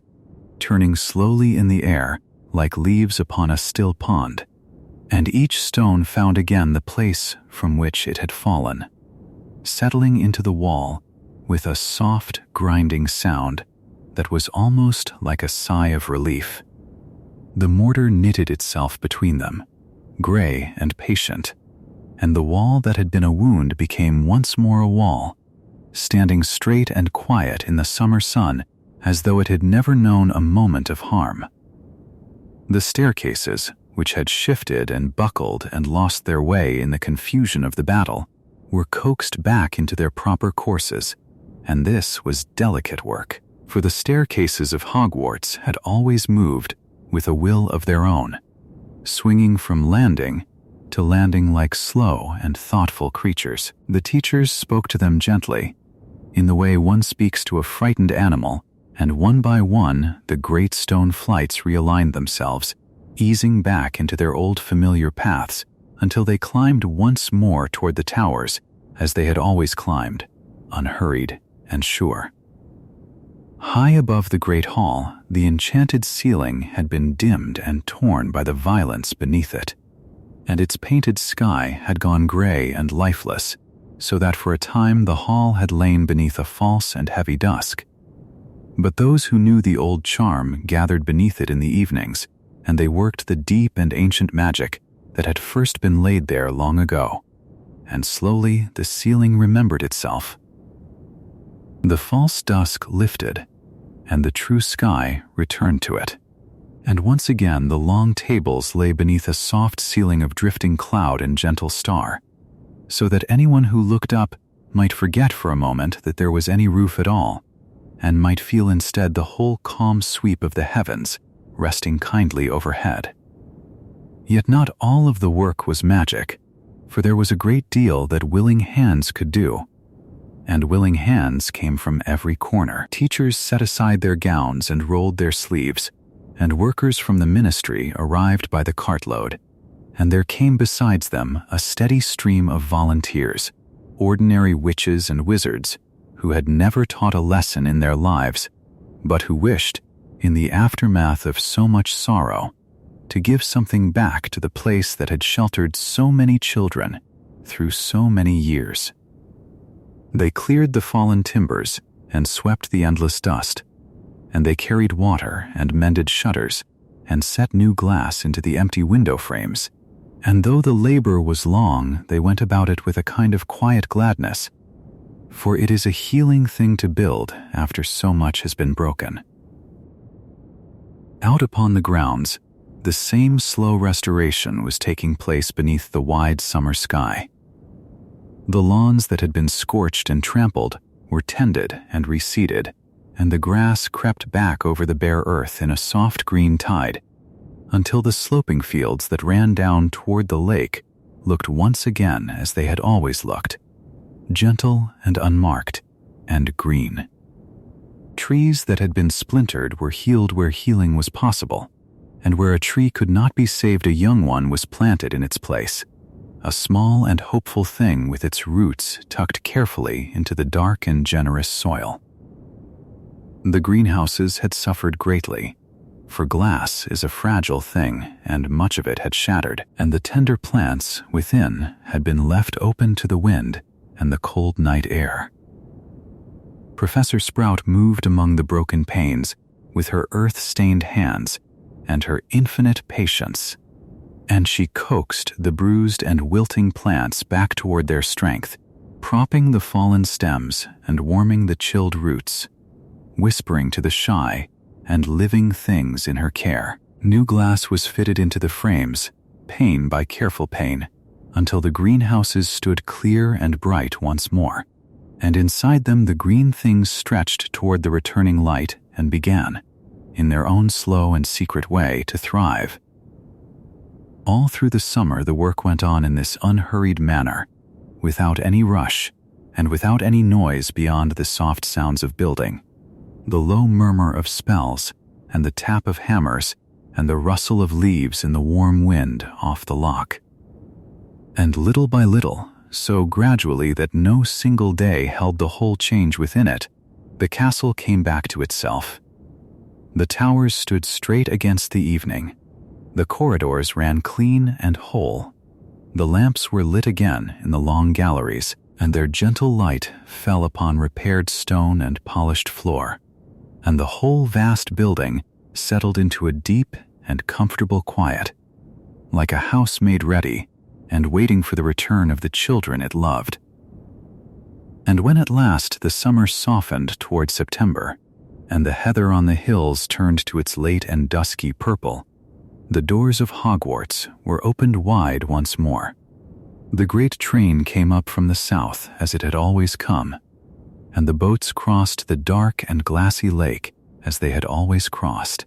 and a new year of students arrived beneath the enchanted ceiling to find the tables laid and the candles floating, and Headmistress McGonagall waiting to welcome them with her steady and unhurried gaze. They took their places in the warm and golden hall, and above them the true sky drifted on, and not one stone showed any sign of all that had been suffered there, so that the youngest among them might have believed, gazing upward in wonder, that the world had always been this safe, and this kind, and this whole. Up next in Chapter 12, The Eighth Year and the Ones Who Went Back, we'll follow those older students who chose to return and finish what the war had interrupted, and we'll rest a while in the quiet courage of beginning again. Chapter 12. The Eighth Year and the Ones Who Went Back, when the summer that followed the battle had drifted at last into the softness of early autumn, and the great stones of Hogwarts had been settled once more into their old and patient places, a quieter question began to move through the hearts of the young people who had lived through the war. It was not a question of danger any longer, and it was not a question of survival, for those hard and terrible things had passed away like a storm that spends itself over the sea. It was instead a gentle and ordinary question, the sort of question that might be asked in any year and in any peaceful country, and it was simply this: whether they should go back to school. For many of them, the 7th year of their education had been swallowed whole by the darkness, taken from them the way a tide takes the small marks that children draw upon the sand. And now that the darkness had lifted, there was a strange and tender uncertainty about what came next. Hogwarts, in its wisdom and its kindness, opened its doors to them. Professor McGonagall, who had become the headmistress of the school, and who carried that great responsibility with the same straight-backed steadiness she had always shown, made it known that any student whose learning had been interrupted by the war might return to complete what had been left undone. They might sit the examinations they had never been given the chance to sit, and they might walk once more through the corridors and the classrooms, and they might finish the long and careful work of growing up within those ancient walls. And so it was that a new kind of year began, an 8th year for many who had already given 7, a repeated and completed year for the ones who went back, and the students who chose it came to be known, softly and half in fondness, as the 8th years. Among those who returned was Hermione Granger, who had spent the last long months of the war not in any classroom but in tents and in hidden places, and in the wide, cold reaches of the countryside, hunting for the fragments of a dark and broken soul. She had missed her final year entirely, and yet learning had always been for her a kind of home. A warm and lamplit room to which she could always return,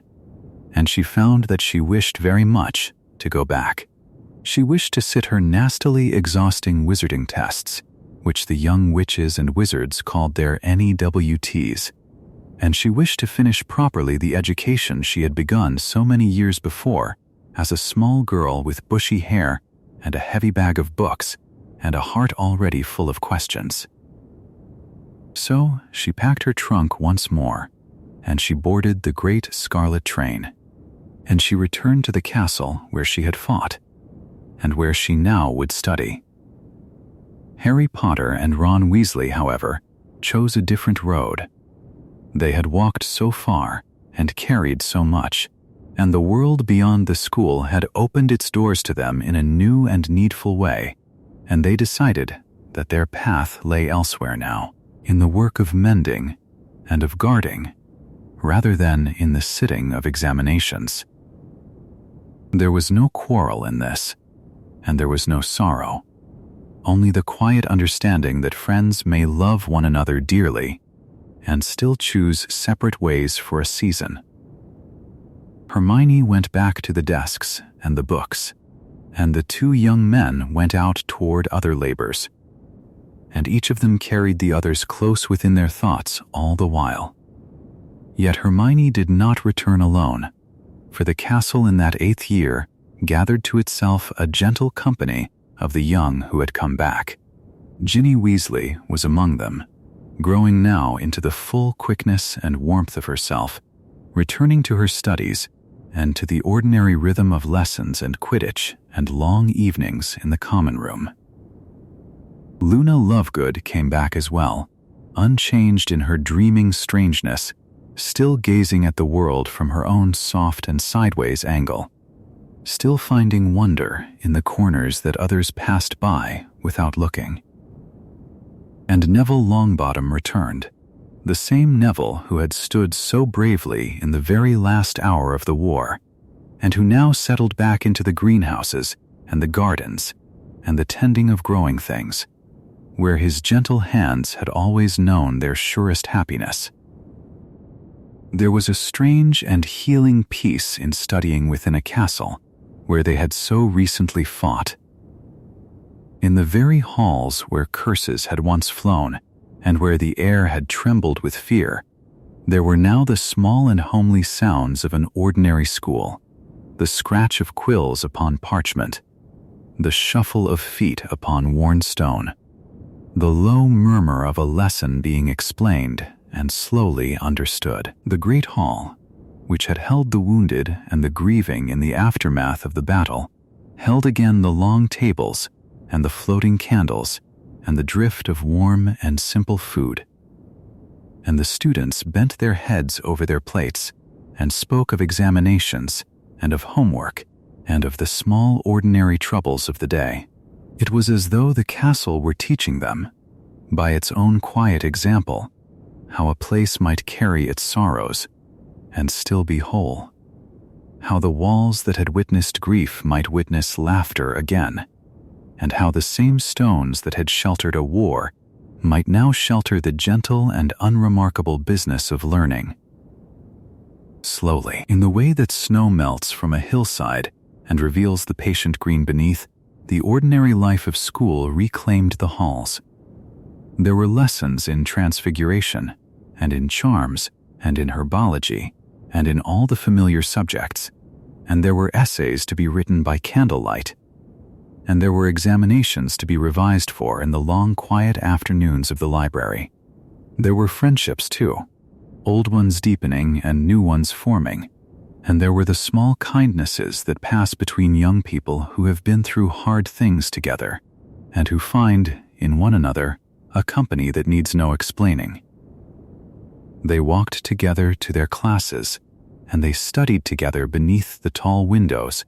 and they sat together in the evenings while the fire burned low. And in all of this there was a healing that no potion could have given, and no spell could have wrought. For Hermione, who had always loved the discipline of study and the deep satisfaction of a difficult thing well understood, this return was a kind of homecoming that she had scarcely dared to hope for. She threw herself into her lessons with the same fierce and tender devotion she had always shown, and she sat her examinations at the end of that year, and she completed at last the education that the war had so nearly stolen from her. And for all the 8 years, in their different ways, the castle offered the same slow gift. The gift of ordinary days, the gift of a peace so gentle that it needed no announcing, the gift of a life reclaimed one quiet lesson at a time. And so the season turned, and the halls of Hogwarts filled once more with the soft and unhurried music of learning, and the young who had gone back found that the reclaiming of ordinary life was itself a kind of victory, quieter than the battle and slower than the spell, but no less true, and perhaps in the end more lasting. Up next in Chapter 13, Harry and the Making of a New Auror Office, we'll follow Harry and Ron away from the classroom and toward the quiet work of guarding the peace, and we'll wander gently through the halls of the Ministry as a new and kinder office slowly took its shape. Chapter 13. Harry and the Making of a New Auror Office in the slow season that followed the end of the war, when the last of the summer had softened into a gentle autumn, and the castle lay quiet behind its recovered walls. Harry Potter found himself facing a choice that was, in its own quiet way, as large as any he had faced before. It was not a choice made in danger or in haste, and there was no darkness pressing at his back as he considered it. It was a choice offered kindly, in daylight, by a man whom Harry had come to trust more deeply than almost any other, and it would set the shape of the many years that were still to come.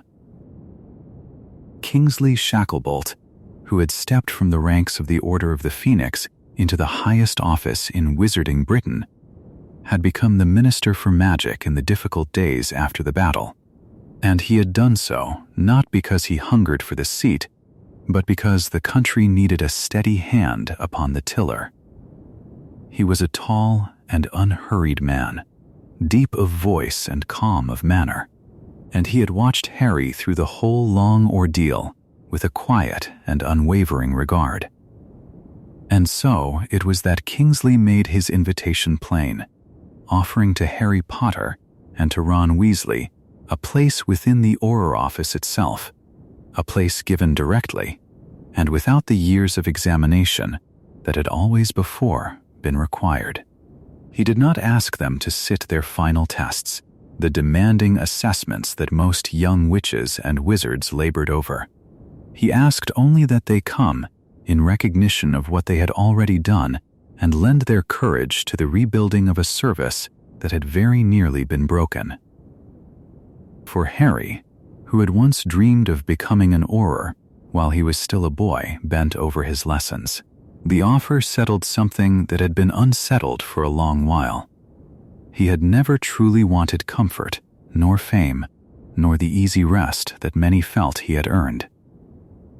What he had wanted, in the deep and steady part of himself, was to go on protecting people, to stand between the innocent and the harm that might come for them. And here was a door opening upon exactly that path. Ron, too, felt the pull of it, for the two of them had walked so far together that it seemed only natural they should walk on into this new work side by side, as they had done through every trial before. And there was work waiting for them, real and pressing work, for the war had ended but its embers had not all gone cold. When the great battle had turned against the forces of darkness, a number of the Death Eaters had scattered rather than surrender, slipping away into hidden corners of the country and beyond its shores, hoping to vanish into new names and quiet lives. It fell to the Auror Office to find them, one by one, and to bring them gently, but firmly back into the reach of justice. This was patient work, careful and often slow, work of watching and waiting and following the faintest of threads, and Harry proved to have a steady gift for it. He did not chase these last fugitives out of hatred, for the hatred had burned itself out of him long ago, but out of a plain and stubborn belief that the peace so dearly bought must be guarded until it could stand on its own. Season by season, the number of those still at large grew smaller. The frightened world that had lived so long under the shadow of fear began, very slowly, to breathe more easily, and the names that had once been whispered with dread became names spoken of only in the past. There was no single triumphant moment in this labor, no grand and final battle, but rather a long accumulation of quiet successes, each one making the ordinary streets and villages a little safer for the ordinary people who walked them. And Harry found, somewhat to his own surprise, that he was well suited to a life built out of such small and steady victories. Yet the tracking of fugitives was only the nearer half of the task, for the Auror office itself stood in need of healing. In the last poisoned years of the war, the service had been bent to cruel purposes, filled in places with fear and suspicion, and even with corruption, its old honor tarnished by those who had used its authority to hunt the innocent rather than to shield them. The work of remaking it was the deeper work, and it was to this that Kingsley and his allies set their hands with great care. They cleared away what had grown crooked, and they lifted up what was true, and slowly, patiently, they rebuilt the Auror office into something worthy of the name it carried. It became once more a service of protectors rather than persecutors, a place where fairness was prized above force, and Harry was part of that making from the very beginning, learning as much as he taught, and giving to the new office something of the plain decency that had always lived at the center of him. The years drew on in this gentle fashion, one folding softly into the next. Harry married Ginny Weasley, and their home filled by degrees with the warm, ordinary happiness he had never known as a child. And Ron married Hermione, and the friendships that had been forged in hardship deepened now in ease.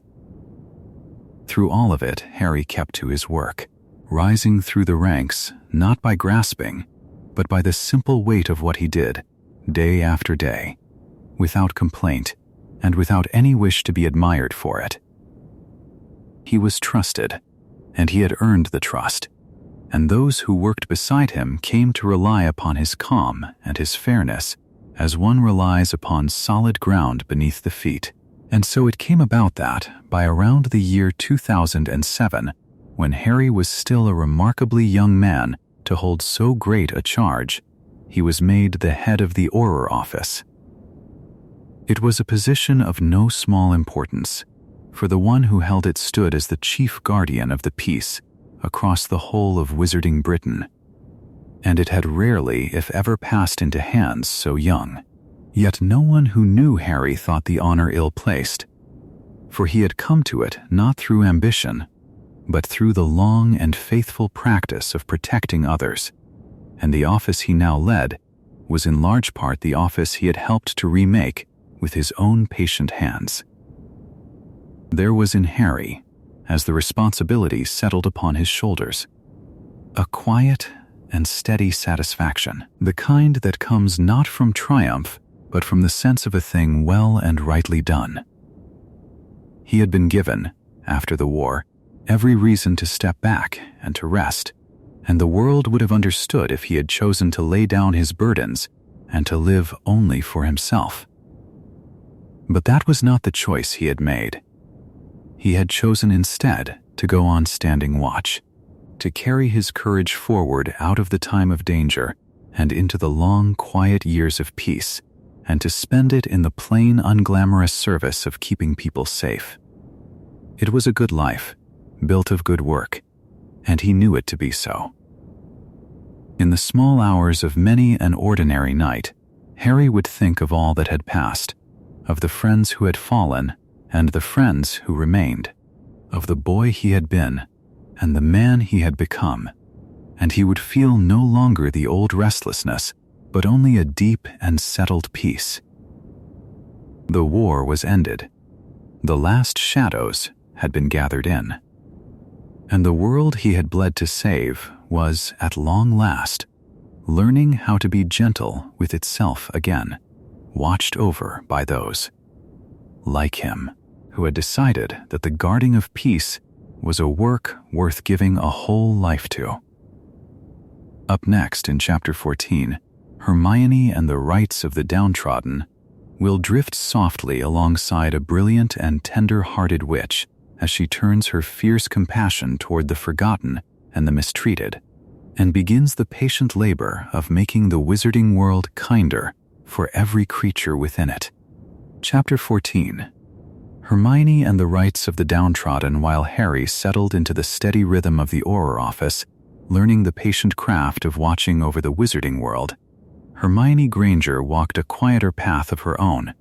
and it was a path she had, in truth, been walking since she was a very young girl, who could not bear to see a single creature suffer without wishing to help. In the calm years that followed the great battle, when the castle had been mended stone by gentle stone, and the frightened world had begun to breathe more easily again, Hermione chose to return to school for one final year,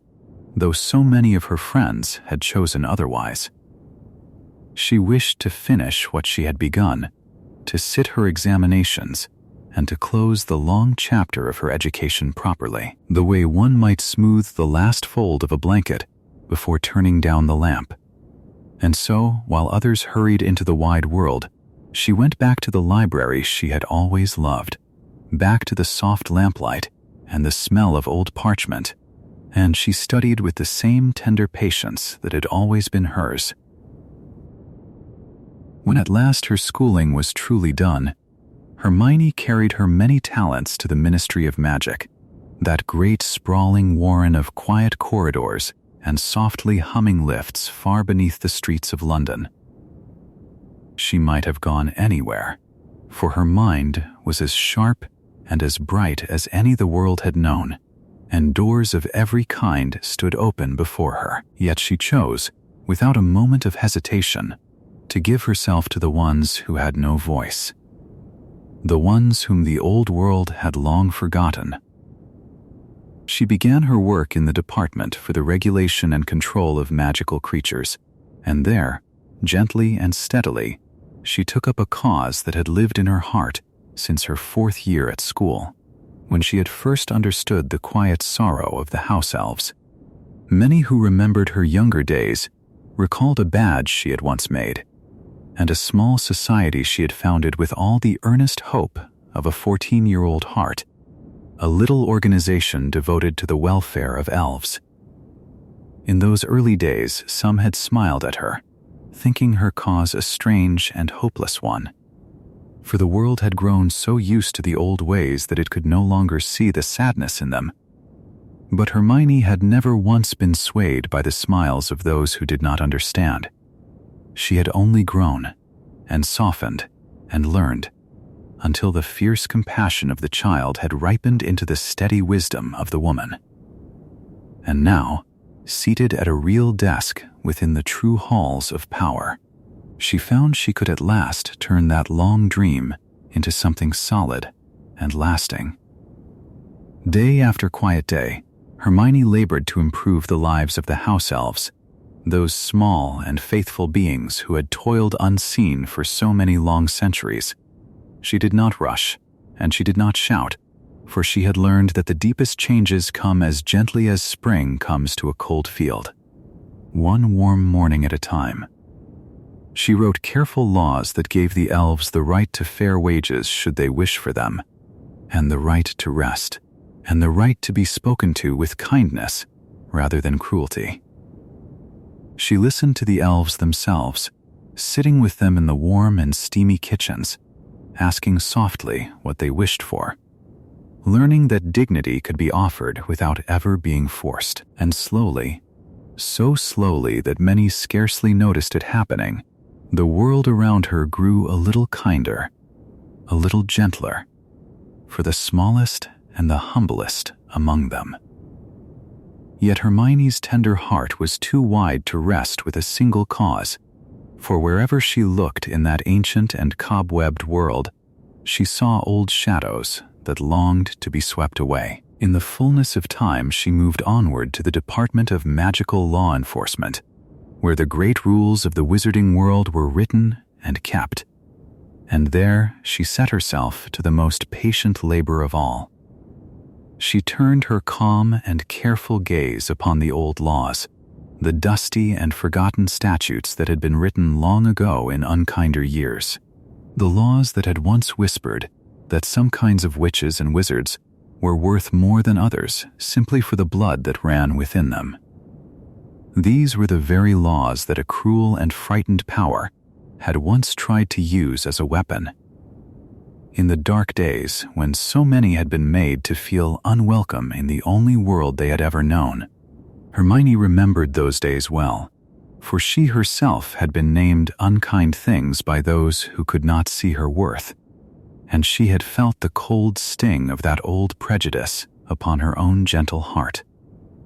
And so she took up her quill, not with anger, for anger had never been her way, but with a quiet and unshakable resolve. And one by one she began to dismantle the old pure blood laws, unpicking them as carefully as one might unpick a knot that has been tied too tight for far too long. It was slow and unglamorous work, the kind that fills no storybooks and wins no cheering crowds, the kind that is done in long afternoons among tall stacks of parchment, with a warm cup cooling forgotten at one's elbow. Hermione spent countless quiet hours reading and rereading, weighing every word, making certain that each new law she wrote would shelter the persecuted and lift up the voiceless, the creatures and the folk whom the world had pushed aside. She defended the downtrodden not with grand and thunderous speeches, though she could have made them well,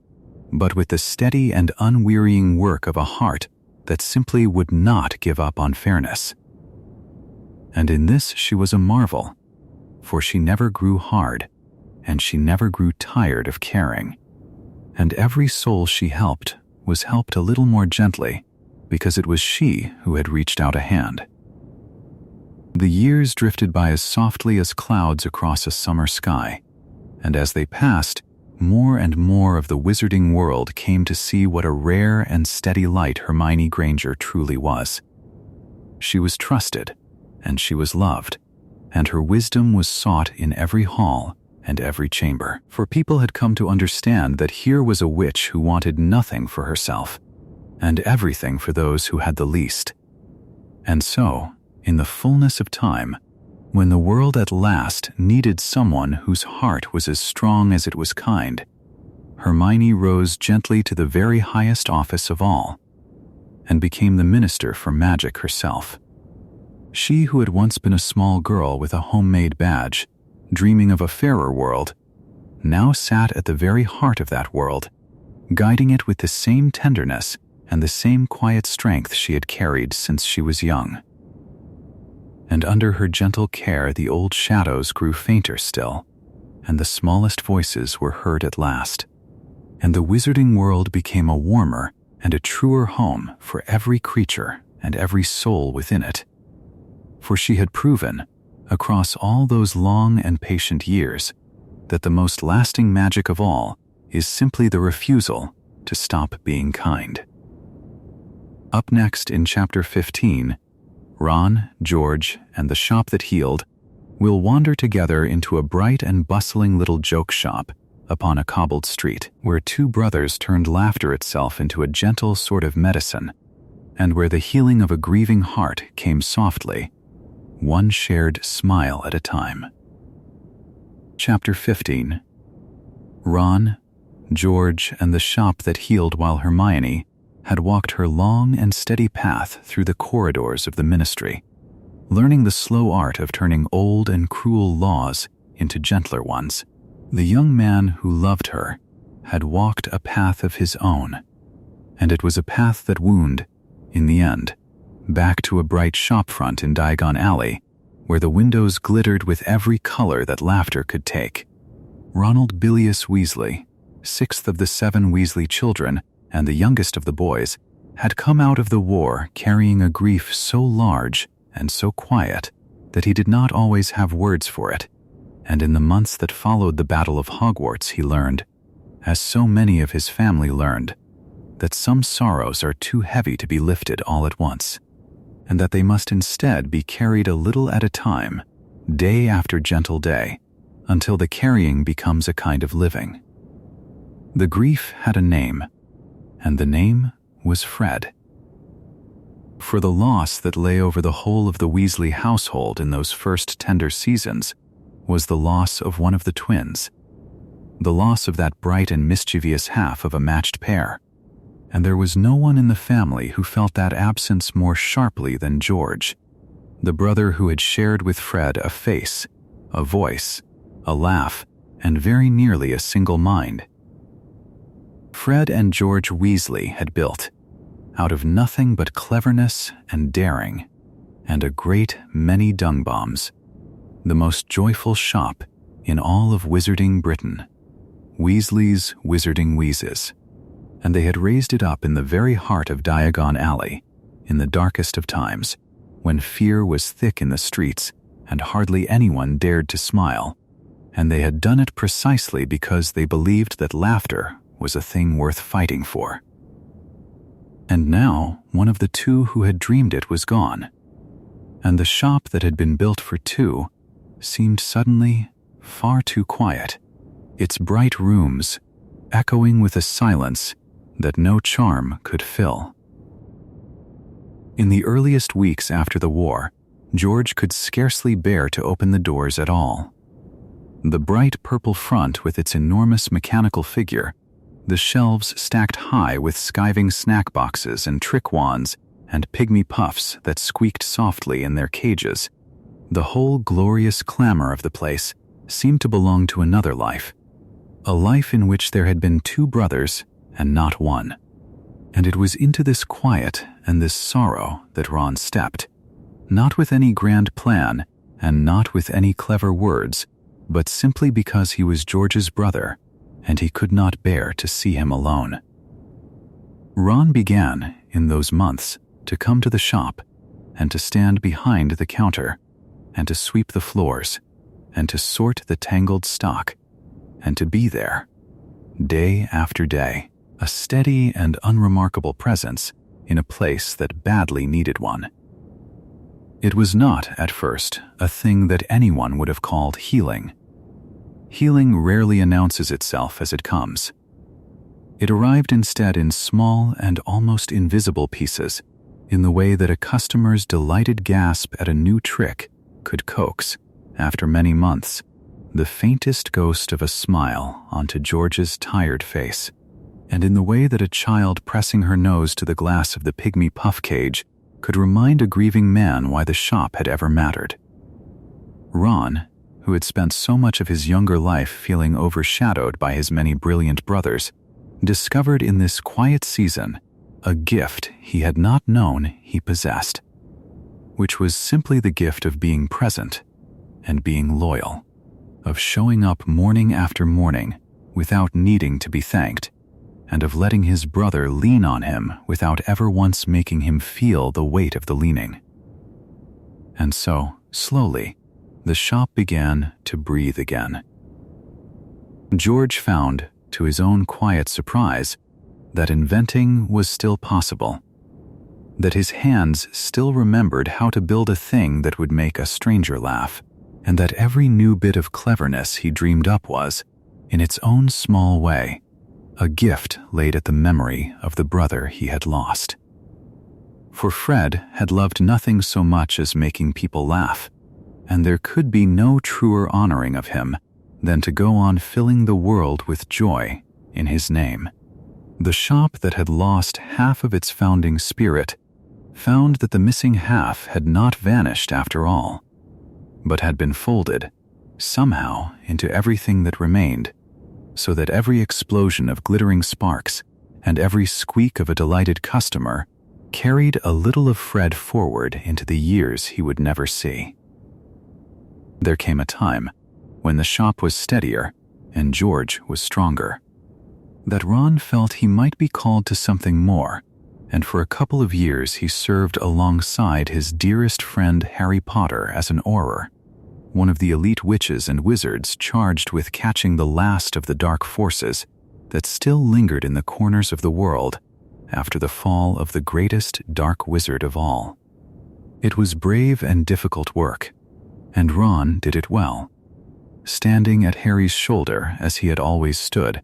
helping to gather up the scattered Death Eaters who had fled the final battle, and helping the wizarding world to feel, at last, that it might be safe to sleep soundly again. Those were good years, and important ones, and Ron carried into them all the steadiness he had learned in the quiet aisles of his brother's shop.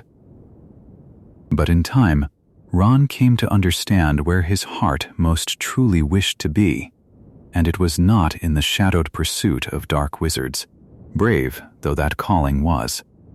but back among the bright colors and the easy laughter of Diagon Alley at his brother's side. And so he left the ranks of the Aurors and returned to help George manage the shop, which by then was thriving once more, its takings healthy and its shelves crowded with wonders. A place that made a great deal of money precisely because it gave away a great deal of joy. Ron proved a fine partner in the running of it, for he had a warm and open manner that customers trusted, and he had spent his whole boyhood surrounded by the sort of mischief the shop sold, and he understood, better than almost anyone, that behind every foolish trick and every silly sweet there lay a small and serious kindness. The kindness of giving a person a reason to smile. And in this, perhaps, lay the gentlest truth of all that Ron and George discovered in those healing years, which was that the bringing of joy to others can be its own quiet form of recovery, and that a heart broken by grief may sometimes be mended not by turning inward to nurse the wound, but by turning outward to light a little happiness in the faces of strangers. The shop had begun as a rebellion against fear, and it became, in the end, a slow and patient balm against sorrow. And the two brothers who tended it, the one who had lost his twin and the one who had chosen to stand beside him, grew steadier and gladder together with every passing season, until the laughter that filled those bright rooms was once again wholehearted and true. So it was that the boy who had so often doubted his own worth found, in loyalty and in laughter, a place where he belonged completely, and the shop that had almost fallen silent rang out once more across Diagon Alley, a beacon of color and mirth in a world learning slowly how to be happy again. And as the years turned gently on, Ron would look about those cheerful shelves and know that he had helped to keep alive not only a business, but a spirit, the bright and daring spirit of a brother who was gone, and yet who lived on in every peal of delighted laughter that echoed through the door. Up next in Chapter 16,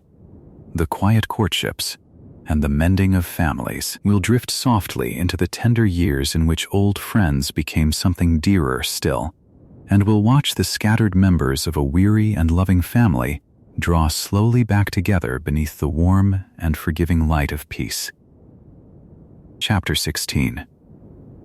The Quiet Courtships and the Mending of Families, when the last of the morning had softened, when the black cloth that had draped so many windows across the wizarding world had at last been folded away and put gently aside,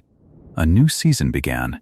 and it was a season without a name in any of the old histories,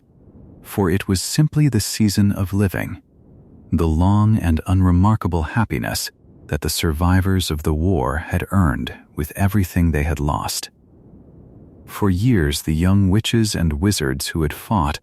had known only urgency, only the sharp taste of fear, and the necessity of choosing sides. And now, in the tender quiet that followed, they discovered that there was another thing entirely they might do with their lives, which was to love one another slowly, and to build homes, and to fill those homes with the ordinary music of a family that had chosen to go on. Harry Potter and Ginny Weasley had loved each other long before the war ever came for them. It had begun as the smallest of things. A girl who had once been too shy to speak in the presence of the boy she admired, and a boy who had been too busy surviving to notice how she had grown into someone brave and bright and steady. And then it had grown, gently and against all the odds of that terrible time, into something that neither of them would ever willingly set down again. During the darkest months, Harry had let her go, believing that his love would only paint a target upon her. And Ginny had waited, not passively, but with the fierce and patient certainty of a Weasley, understanding that some things were worth the waiting. And so, when the war was ended and the world had begun to breathe again, they found their way back to one another as naturally as a river finds the sea, and the years that followed were kind to them in a way that neither had dared to hope for during the long nights beneath the shadow of danger. In time, Harry Potter married Ginny Weasley, and it was a day of such uncomplicated joy that even those who had wept the hardest during the war found themselves smiling without knowing quite when their smiles had begun. Harry, who had grown up in a cupboard beneath the stairs, unloved and unwanted by the family that had been forced to keep him, now stepped into a family that had wanted him almost from the first moment they had seen him small and lost upon a crowded railway platform. He married not only Ginny, but the whole warm chaos of the Weasleys, the long scrubbed table at the burrow, the mismatched chairs, the clock upon the wall, whose golden hands pointed not to the hours, but to the whereabouts of those it loved. For the boy who had once had nothing, this was a treasure beyond the counting of any Gringotts vault, and he cherished it in the quiet way of a person who has learned exactly how easily such things can be taken. Not far from them, walking their own gentle path,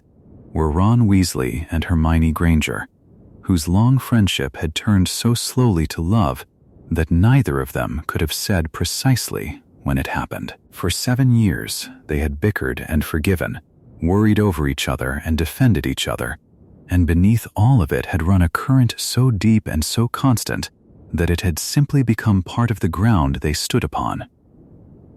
It was in the very heart of the battle, in the darkest hour, that the truth of it had at last risen to the surface and been spoken, and afterward there was no going back, nor did either of them wish there to be. In the fullness of peacetime they married, and the friends who had watched them for so long felt the particular happiness of seeing something long expected finally arrive, the way one feels at the return of a season, glad and unsurprised all at once. At Shell Cottage, that small white house upon the cliffs above the sea, where the salt wind came off the water and the shells set into its walls gleamed pale in the moonlight, Bill Weasley and his wife Fleur made their home, and their family grew as gently and as surely as the tide. The cottage had once been a place of hiding and healing during the war, a shelter for the hunted, and a resting place for the weary, and now it became instead a place of beginnings, of small feet upon its floors and small voices carried on the sea air. Bill, who bore the marks of a savage fight upon his face, and wore them without shame, and Fleur, whose beauty had never been the truest of her gifts. For her truest gift had always been her fierce and loyal heart, raised their children in the sound of the waves, and the house that had sheltered so much sorrow learned at last to hold a great deal of joy. and so the burrow, that crooked and beloved house held together by little more than magic and love, began to fill again. It had known emptiness in the war years, had known the ache of a chair left unfilled, and a name spoken carefully so as not to break the person who spoke it. For Fred Weasley was gone, and would not come again, and no wedding, nor birth, nor passing season would ever truly close the space that he had left. Yet the family did not honor him by falling silent. They honored him by living loudly, by laughing at the table, by filling the old house with weddings and with the cries of new children who would carry his memory forward without ever having known his face. Molly Weasley, who had held the whole family together through its darkest hour, found her arms full once more, and there is no truer picture of the mending of a family than that of a grandmother rocking a child to sleep in a house that had once feared it might lose everything. The generation that had fought grew older by slow and gentle degrees. The lightning had gone out of the sky, and the names that had once been whispered in terror faded into the pages of history where they could do no further harm. Neville Longbottom, who had found his courage in the fire of the final battle, laid down his sword and took up instead the quiet green work of a teacher, tending both plants and pupils at the school he loved. Luna Lovegood wandered the wide world in search of its stranger and lovelier creatures, and found, in her own good time, someone glad to wander beside her. One by one, the young people who had given so much learned the hardest and simplest lesson the war had to teach, which was that survival was not the end of the story, but only the beginning of a new one, and that the truest victory over all the darkness they had faced was not the moment it was defeated, but every ordinary morning that came afterward. For this, in the end, was what they had fought for. Not for glory, for there is little glory in fear and in loss, and not for vengeance, which had never healed a single wound in all the long history of the world, but for exactly this quiet, this permission to simply live, to marry the person one had loved through the worst of times, to build a home with sheltering walls, to watch children grow who would never need to know the weight their parents had carried. The war had asked everything of them, and they had given it, and now the peace gave something back, slowly and gently, and without any fanfare at all, and they received it with grateful and open hands. Up next in Chapter 17, Teddy Lupin and the Children of the Fallen, we'll follow the tender story of the little boy whose parents gave their lives in the great battle, and of the many loving hands that reached out to raise him, so that no child of that brave and broken generation would ever have to grow up feeling alone. Chapter 17. Teddy Lupin and the Children of the Fallen, when the courtships had ripened into marriages, and the young families of the wizarding world had begun to gather beneath their own quiet roofs. There was one child above all whose story drew the tenderness of everyone who knew it. A child who had been born into the very heart of the war and left behind by it before he had learned to speak a single word. His name was Teddy Lupin, and he was the son of Remus Lupin and Nymphadora Tonks, and he had come into the world in the last dark spring of the fighting, when the shadow lay heaviest over Britain, and no one yet knew whether the morning would ever come. He had been only a few short weeks old, a soft and sleeping bundle held close in the arms of those who loved him, on the night that his mother and father went out together to the Battle of Hogwarts, and did not come home. They had both of them fallen in that great and terrible night, Remus and Tonks alike, and they had fallen for the sake of the very world in which their son would one day grow. Remus had been a gentle man, a man who had carried a heavy sorrow all his life, and had borne it with more kindness than most men manage in comfort. and Tonks had been bright and brave and full of laughter. A young witch who had loved him past all the reasons the world gave her not to. They had married in the middle of the darkness, and they had made a child in the middle of the darkness, and they had gone into the light of the dawn believing, as parents will, that the world they were fighting to mend was a world their little boy deserved to inherit. And so it came to pass that the two of them lay among the fallen in the great hall, side by side as they had wished to be, and their son slept on, too young to know what he had lost, in a house far away from the sound of the battle. Now a child so small could not be left to grieve alone, and he was not, for the arms that had held him did not let him go. He was taken up and raised by his grandmother, Andromeda Tonks, the mother of Nymphadora, a woman who had already given more to sorrow than any heart should be asked to give. For Andromeda had lost her husband, the good and gentle Ted Tonks, to the cruelty of the regime before the battle was ever fought, and she had lost her daughter to the battle itself, and she had lost her son by marriage in the very same hour. And yet, out of all that grief, there had been left to her this one small and precious thing,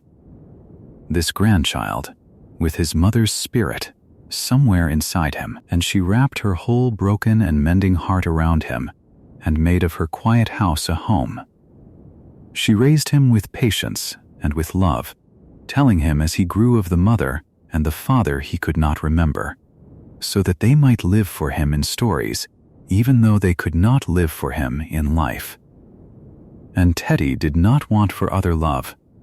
either, for he had a godfather,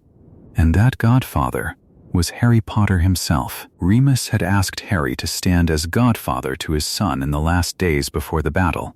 and Harry had accepted the charge with a full and solemn heart, for he had known better than almost anyone in the world what it was to grow up without a mother and a father, and he was determined that this boy should never feel that absence as an emptiness with no one in it. So Harry came often to the house of Andromeda Tonks, and he came gladly, and he was a warm and constant presence in the growing years of Teddy's childhood. There were Sunday dinners, and there were birthdays, and there were the small, unremarkable visits that mattered more than any of them, and Teddy came to know that face and that voice as belonging to one of the safest and steadiest people in his whole world. He was loved, this child of the fallen, loved twice over, and 3 times over, and he grew beneath that love, the way a young tree grows beneath a kind and open sky. There was something remarkable in the boy as well, a gift he had inherited from his mother, for Nymphadora Tonks had been a metamorphmagus, one of those rare and wonderful witches able to change her appearance at will, to shift the color of her hair, or the shape of her nose, or the whole of her face as easily as another might change a coat. And her son had been born with the very same gift woven into him. Even as a baby lying in his cradle, Teddy would turn his soft tuft of hair to a bright bubblegum pink when he was happy, the exact shade his mother had loved to wear. And those who watched him would feel their eyes grow wet and their hearts grow warm all at once, for it was as though a little piece of Tonks were smiling up at them out of the face of her child. As he grew, he learned to play with the gift the way other children play with toys, brightening a room simply by being in it. And in that small, everyday magic there lived a quiet and lovely continuance, a sign that what his mother had been had not been lost from the world, but had only passed onward into someone new. And Teddy was not the only child of the war to be gathered up and cherished in the peace that followed. Across the whole of the wizarding world there were sons and daughters who had been left without a mother or a father, or in the hardest cases without either, children whose parents had given their lives in the long struggle against the darkness. There were the orphans of those who had fallen at the ministry, and in the villages, and upon the grounds of Hogwarts, And there were the children whose families had been broken by the terror of the years before. And around every one of them, wherever they were, a community drew close. Grandparents and aunts and uncles opened their homes, and friends became a second family, and the wider world of witches and wizards, which had learned in the war how precious and how fragile a life could be, made a gentle and unspoken promise that none of these children would be left to face their loss alone. They were fed, and they were taught, and they were held, and slowly, in the warmth of all that care, the wounds that the war had opened in them began, softly, to close. For there is a truth in this that is among the most comforting of all the truths that the peace revealed, and it is a truth worth carrying down into sleep. The fallen were not truly gone, not while their children lived and laughed and grew. Every time Teddy Lupin turned his hair to pink, his mother lived again for a moment. Every time he showed the gentle patience that had been his father's, Remus lived again. The love that his parents had poured out in the darkness had not been spent for nothing, for it went on shining in the child they had made, and that child would grow up in a Britain that was quiet and safe and kind, a Britain that could sleep without fear. And he would grow up so precisely because his mother and his father had been willing to die for it. They had bought his peaceful childhood with their own lives, and he inherited that peace as surely as he inherited the color of his mother's hair. And so the children of the fallen became the living proof that the sacrifice had meant something, the warm and breathing evidence that love outlasts loss, and that a world worth dying for is, in the end, a world worth living in. Up next in Chapter 18, the portraits, the memorials, and Dumbledore's frame will drift softly through the quiet halls of Hogwarts to sit a while beneath the painted faces of the remembered and listen to the gentle way the wizarding world learned to keep its dead close and its grief at rest. Chapter 18, the portraits, the memorials, and Dumbledore's frame, when the noise of the great battle had at last faded from the stones of Hogwarts, and the castle had drawn a long, slow breath into the quiet that followed. The wizarding world found itself faced with a gentle and lasting question, which was the question of how to remember. There were the dead to think of, and there were the living who had loved them, and there was the long stretch of years ahead in which children not yet born would need to be told, softly and truly, what had happened, and who had given everything, so that the mornings might come again. And so, in the tender aftermath of all that grief, the wizarding world turned its careful hands toward the making of memory, and it did so not with sharp monuments of stone alone, but with the strange and comforting magic that had always let the living keep company with those they had lost. Chief among these old comforts were the enchanted portraits, those painted faces that hung along the walls of Hogwarts and within the homes and halls of the magical world. Faces that could speak and move and slumber in their frames, and that carried within their brushstrokes a soft echo of the person they had been. Such portraits had always lined the spiral office at the top of the tower, the office of the headmaster and the headmistress, where the painted forms of every witch and wizard who had ever governed the school dozed gently through the long afternoons and roused themselves only when there was counsel to be given. They were not quite the departed themselves, for the deepest part of a person could not be caught in oil and canvas, and yet they held the manner and the memory and the well-worn wisdom of the ones who had sat beneath their own frames in life, and this was a great and quiet kindness to those who came after. And it was in this softly murmuring gallery that the portrait of Albus Dumbledore came at last to hang, high upon the curved wall behind the great desk, in a frame that caught the golden light of the setting sun.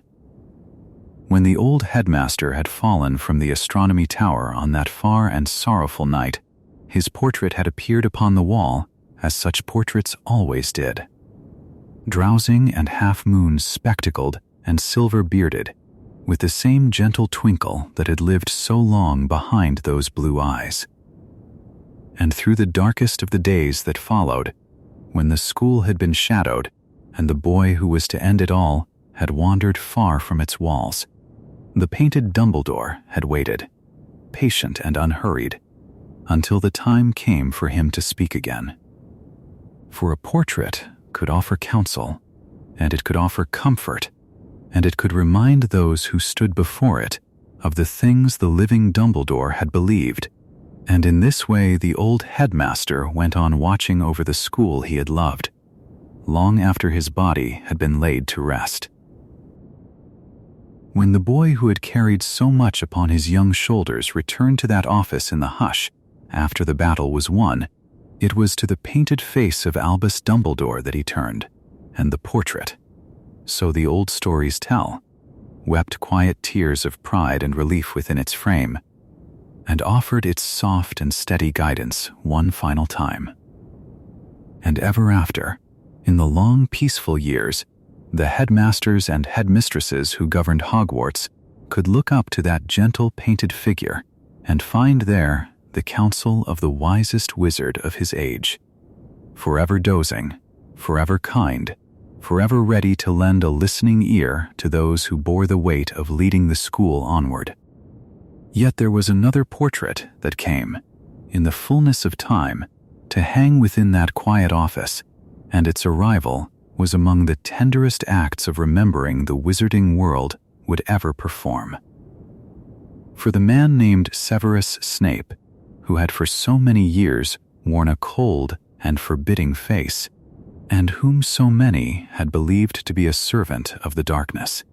had in truth given his whole hidden life to the protection of the very boy he seemed to despise, out of a love that had endured beyond death itself. When at last his secret was known, and the true shape of his long and lonely loyalty was understood, it was the boy he had guarded, now grown and at peace, who saw to it that Severus Snape should be honored as the headmaster he had briefly and bravely been. And so a portrait of Snape came in time to hang among the others upon that curved wall, his stern features softened at last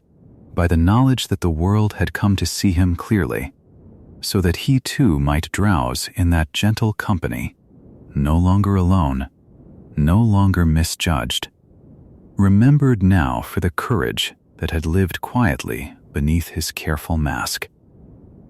Beyond the walls of the castle, in the grounds where the grass ran down toward the smooth and silver lake, there stood the white tomb that had been raised for Albus Dumbledore in the summer of his passing. It was a tomb of pale marble, gleaming and serene, set upon the shore where the water lay still beneath the sky, and it had been made in gentle sorrow by all who had gathered to lay him to rest. In the hardest of the days that followed it, had been disturbed, but in the long peace that came afterward it stood once more in dignity by the lakeside, a smooth white marker upon the green, where the swallows dipped in the warm evenings, and the surface of the lake held the colors of the dusk. Those who walked the grounds in the quiet years to come would pass it softly,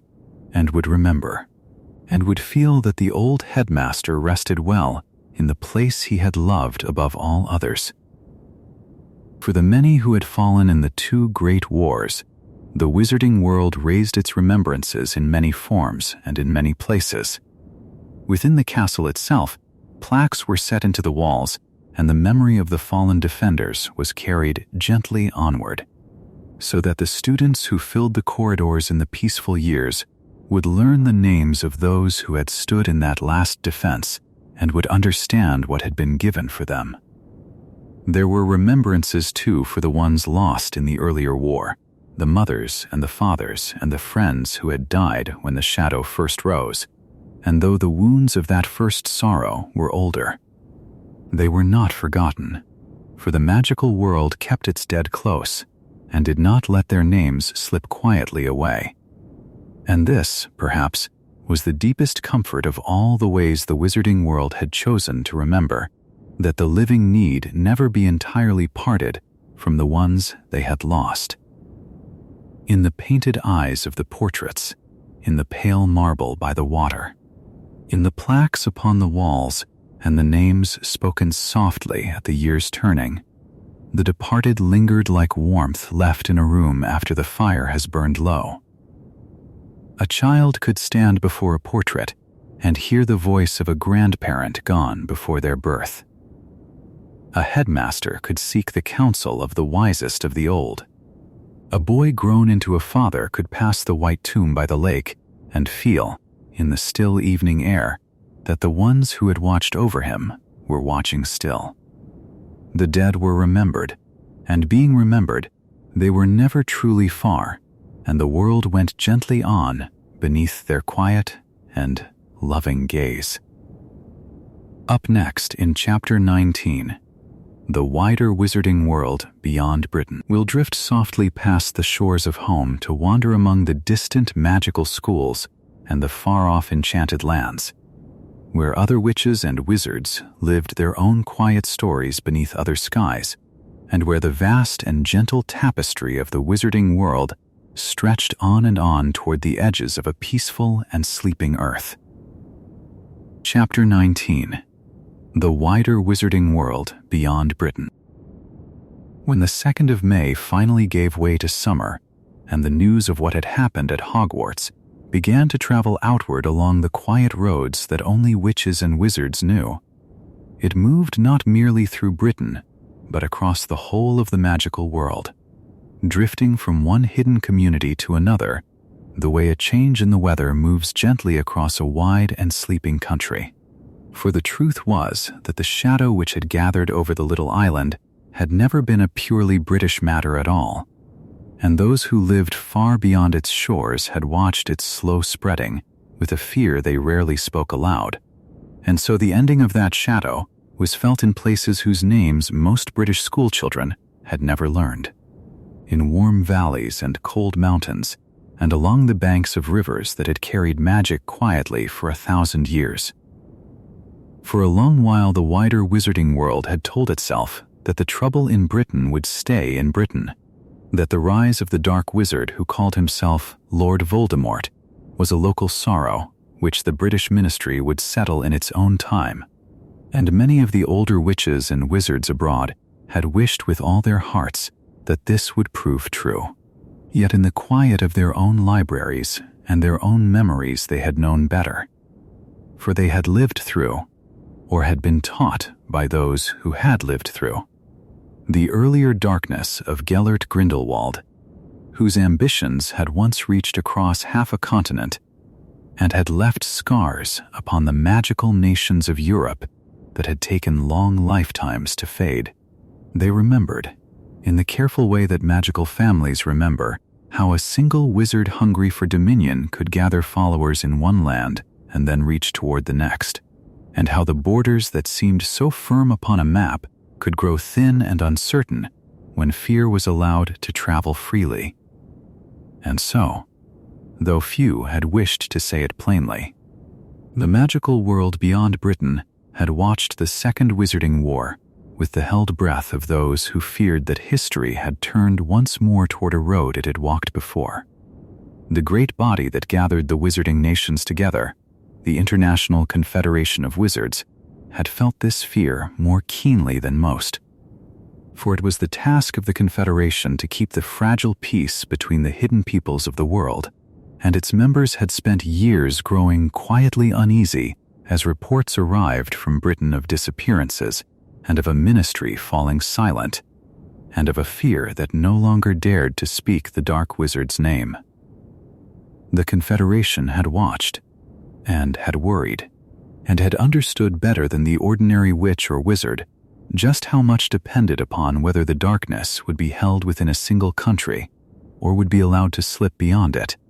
and there had been long and grave discussions in halls far from London about what the world might do if the worst were to come to pass.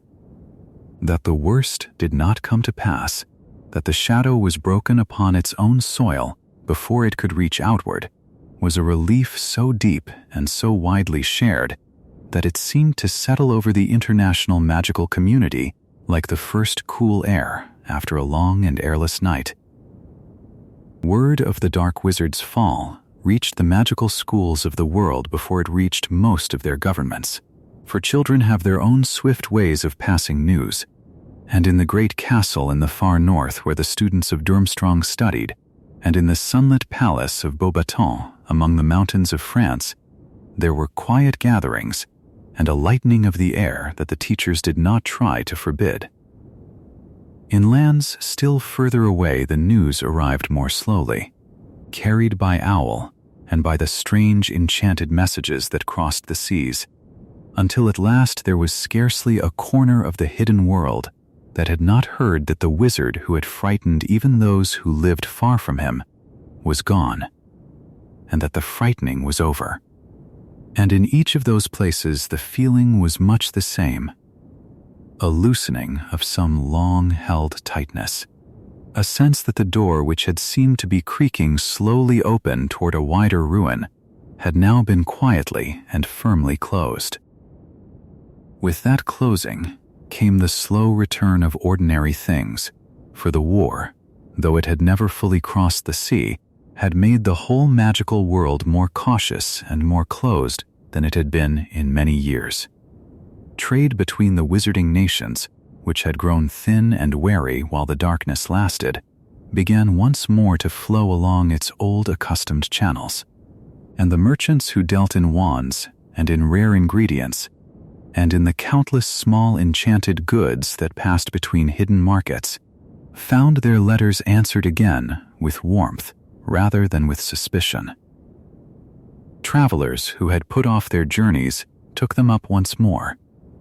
and the enchanted ways between countries, which had grown quiet, began again to carry witches and wizards visiting family across borders, attending the great gatherings of learning and craft that the fearful years had thinned,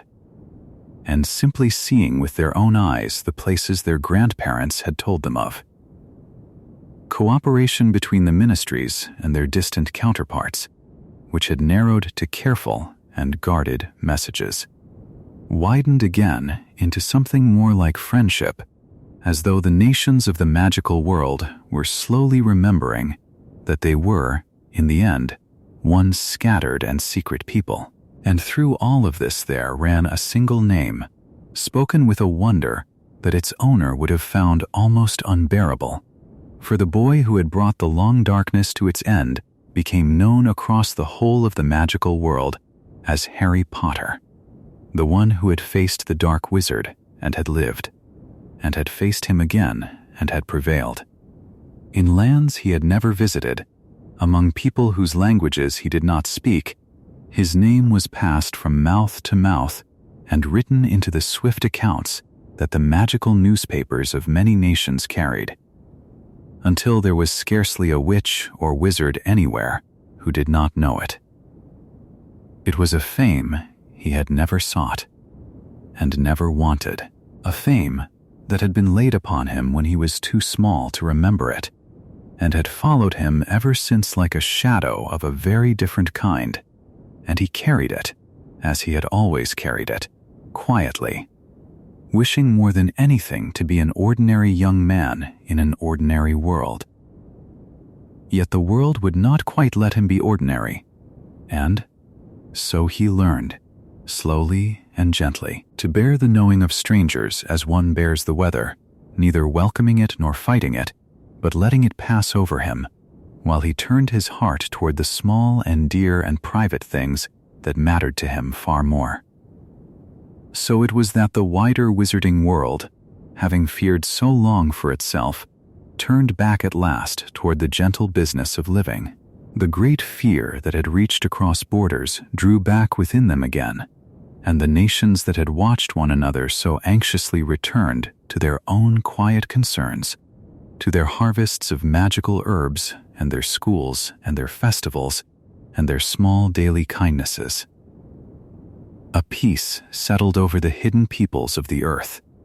Not a loud or triumphant peace, but a soft and steadying one. The kind that comes when a long-dreaded storm has passed by without breaking, and the sky clears, and everyone breathes out together. Far from Britain, in 100 hidden places, witches and wizards looked toward the little island where the darkness had ended, and felt a gratitude they could not easily explain. And then, as people do, they turned again to their own dear ordinary lives and let the world grow calm. Up next in Chapter 20, 19 Years On, The Platform in the Steam, we'll follow the long, gentle turning of 19 quiet years and stand once more upon a certain crowded platform where the steam rises softly and a new generation waits, small hands in warm hands, to board the scarlet train toward the castle that has kept its light through all the years between. Chapter 20, 19 Years On, The Platform in the Steam. 19 years passed after the great battle, and the world that Harry Potter had helped to mend grew slowly and gently into a quieter shape, the way a garden left to good weather grows fuller and softer with each returning season. The autumn of the year 2017 arrived on the 1st of September with a mild gray morning, the sort of morning that carries a little mist along the pavements and a little coolness in the air. And on that morning, King's Cross station in London filled with the ordinary hurry of travelers who had no idea at all that something remarkable moved among them. Trolleys rolled and clattered over the smooth floor, pigeons wheeled beneath the high vaulted glass, and somewhere between the 9th and 10th platforms, a family made their careful way toward a barrier that looked to every passing stranger like nothing more than a solid stretch of brick. Harry pushed one loaded trolley, and Ginny walked beside him, and around them their 3 children moved in a cluster of coats and cages and cases. Their eldest boy, James, went first, running lightly at the barrier and vanishing through it as though the wall had been made of no more than warm smoke, and his younger brother and sister followed with their parents close behind, and in a single soft moment, the gray ordinary station gave way to the great secret platform that lay hidden beyond it. Platform 9 3/4 lay wrapped in white steam that drifted low and thick along the ground, and the Scarlet Hogwarts Express stood waiting there, as it had waited on so many mornings before, its engine breathing gently, its long red carriages gleaming, its windows already crowded with young faces looking out at the families gathered below. The platform was full of the low murmur of 100 goodbyes, of cats winding between ankles and owls hooting softly in their cages, of trunks being heaved and hugged children being straightened and kissed. Harry looked around at it all with the calm gladness of a man who had stood on this very spot many times,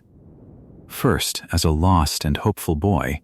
and now as a father seeing his own children away. Beside him, Ginny reached up now and then to settle a collar or smooth a strand of hair, and the steam moved around them like a soft white tide, and the whole scene had about it the hush of something long awaited, and now peacefully arrived. Their second son, Albus Severus, walked close to his father, and there was a small worry sitting upon him that morning, the kind of quiet worry that gathers in a young heart on the edge of something new. He had been named for 2 headmasters of Hogwarts, for 2 men his father had loved and honored, and though he did not yet understand all that those names carried, he felt the weight of the year ahead of him,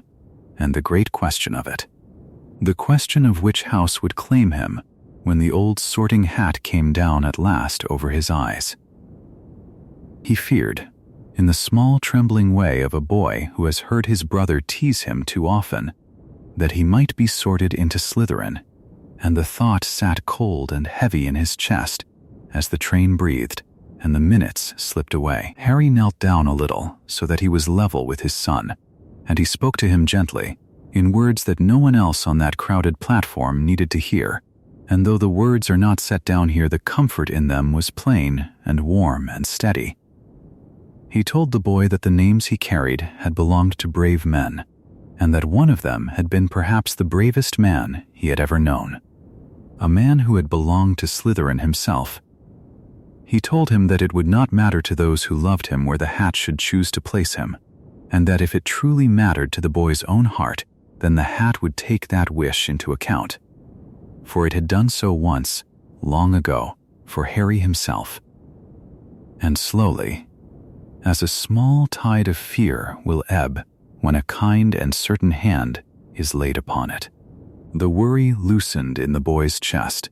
and he breathed more easily, and the morning felt safer than it had a moment before.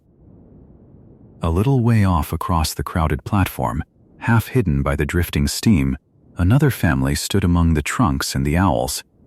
Draco Malfoy waited there in a dark coat with his wife and his own son.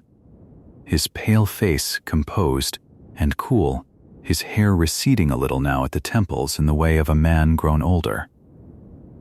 For a moment, his eyes met Harry's across the busy space between them. Across all the years and all the old griefs, and all the things that had once stood so bitterly between their two families. And Draco gave a small, stiff nod, a brief and curt inclining of the head, and Harry returned it in kind, and that was all, and it was enough. In that small, silent gesture, the long enmity of their boyhood settled at last into a quiet distance, no longer sharp, no longer burning, only a cool and settled peace between men who had each in their own way come through the same dark years and out the other side. Nearby, Ron and Hermione had gathered with their own two children, their daughter Rose, ready to board the train for the first time, and their younger boy Hugo, still too small to go. And the two families stood close together, in the way of people whose lives have long since grown into one another. There was easy laughter among them, gentle teasing about houses and marks and the years to come, and Rose and Albus stood side by side at the edge of it all, cousins and friends, each carrying the same soft nervousness into the same new beginning. The children of the war had grown, and now the children of those children were setting out along the same bright road, and the great turning wheel of the school went on turning, patient and unbroken, carrying each new autumn its fresh cargo of young, hopeful hearts. Then a whistle sounded, long and clear through the steam, and there came the last hurried flurry of embraces, the last kisses pressed to foreheads, the last trunks handed up through the carriage doors. Albus climbed aboard with his brother and his cousin, and he leaned out from an open window as the doors swung shut all along the length of the scarlet train. The great engine gave a slow, deep sigh and began to move, and the carriages slid forward one by one, gathering speed along the platform, and the children leaned out waving from their windows into the thick white clouds. Ginny and Harry and Ron and Hermione walked a little way alongside, waving back, until the train drew ahead of them, and the steam rose up thick and warm and swallowed the sight of it,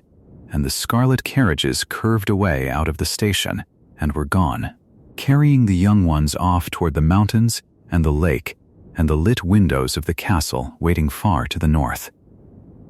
The steam thinned slowly upon the emptying platform,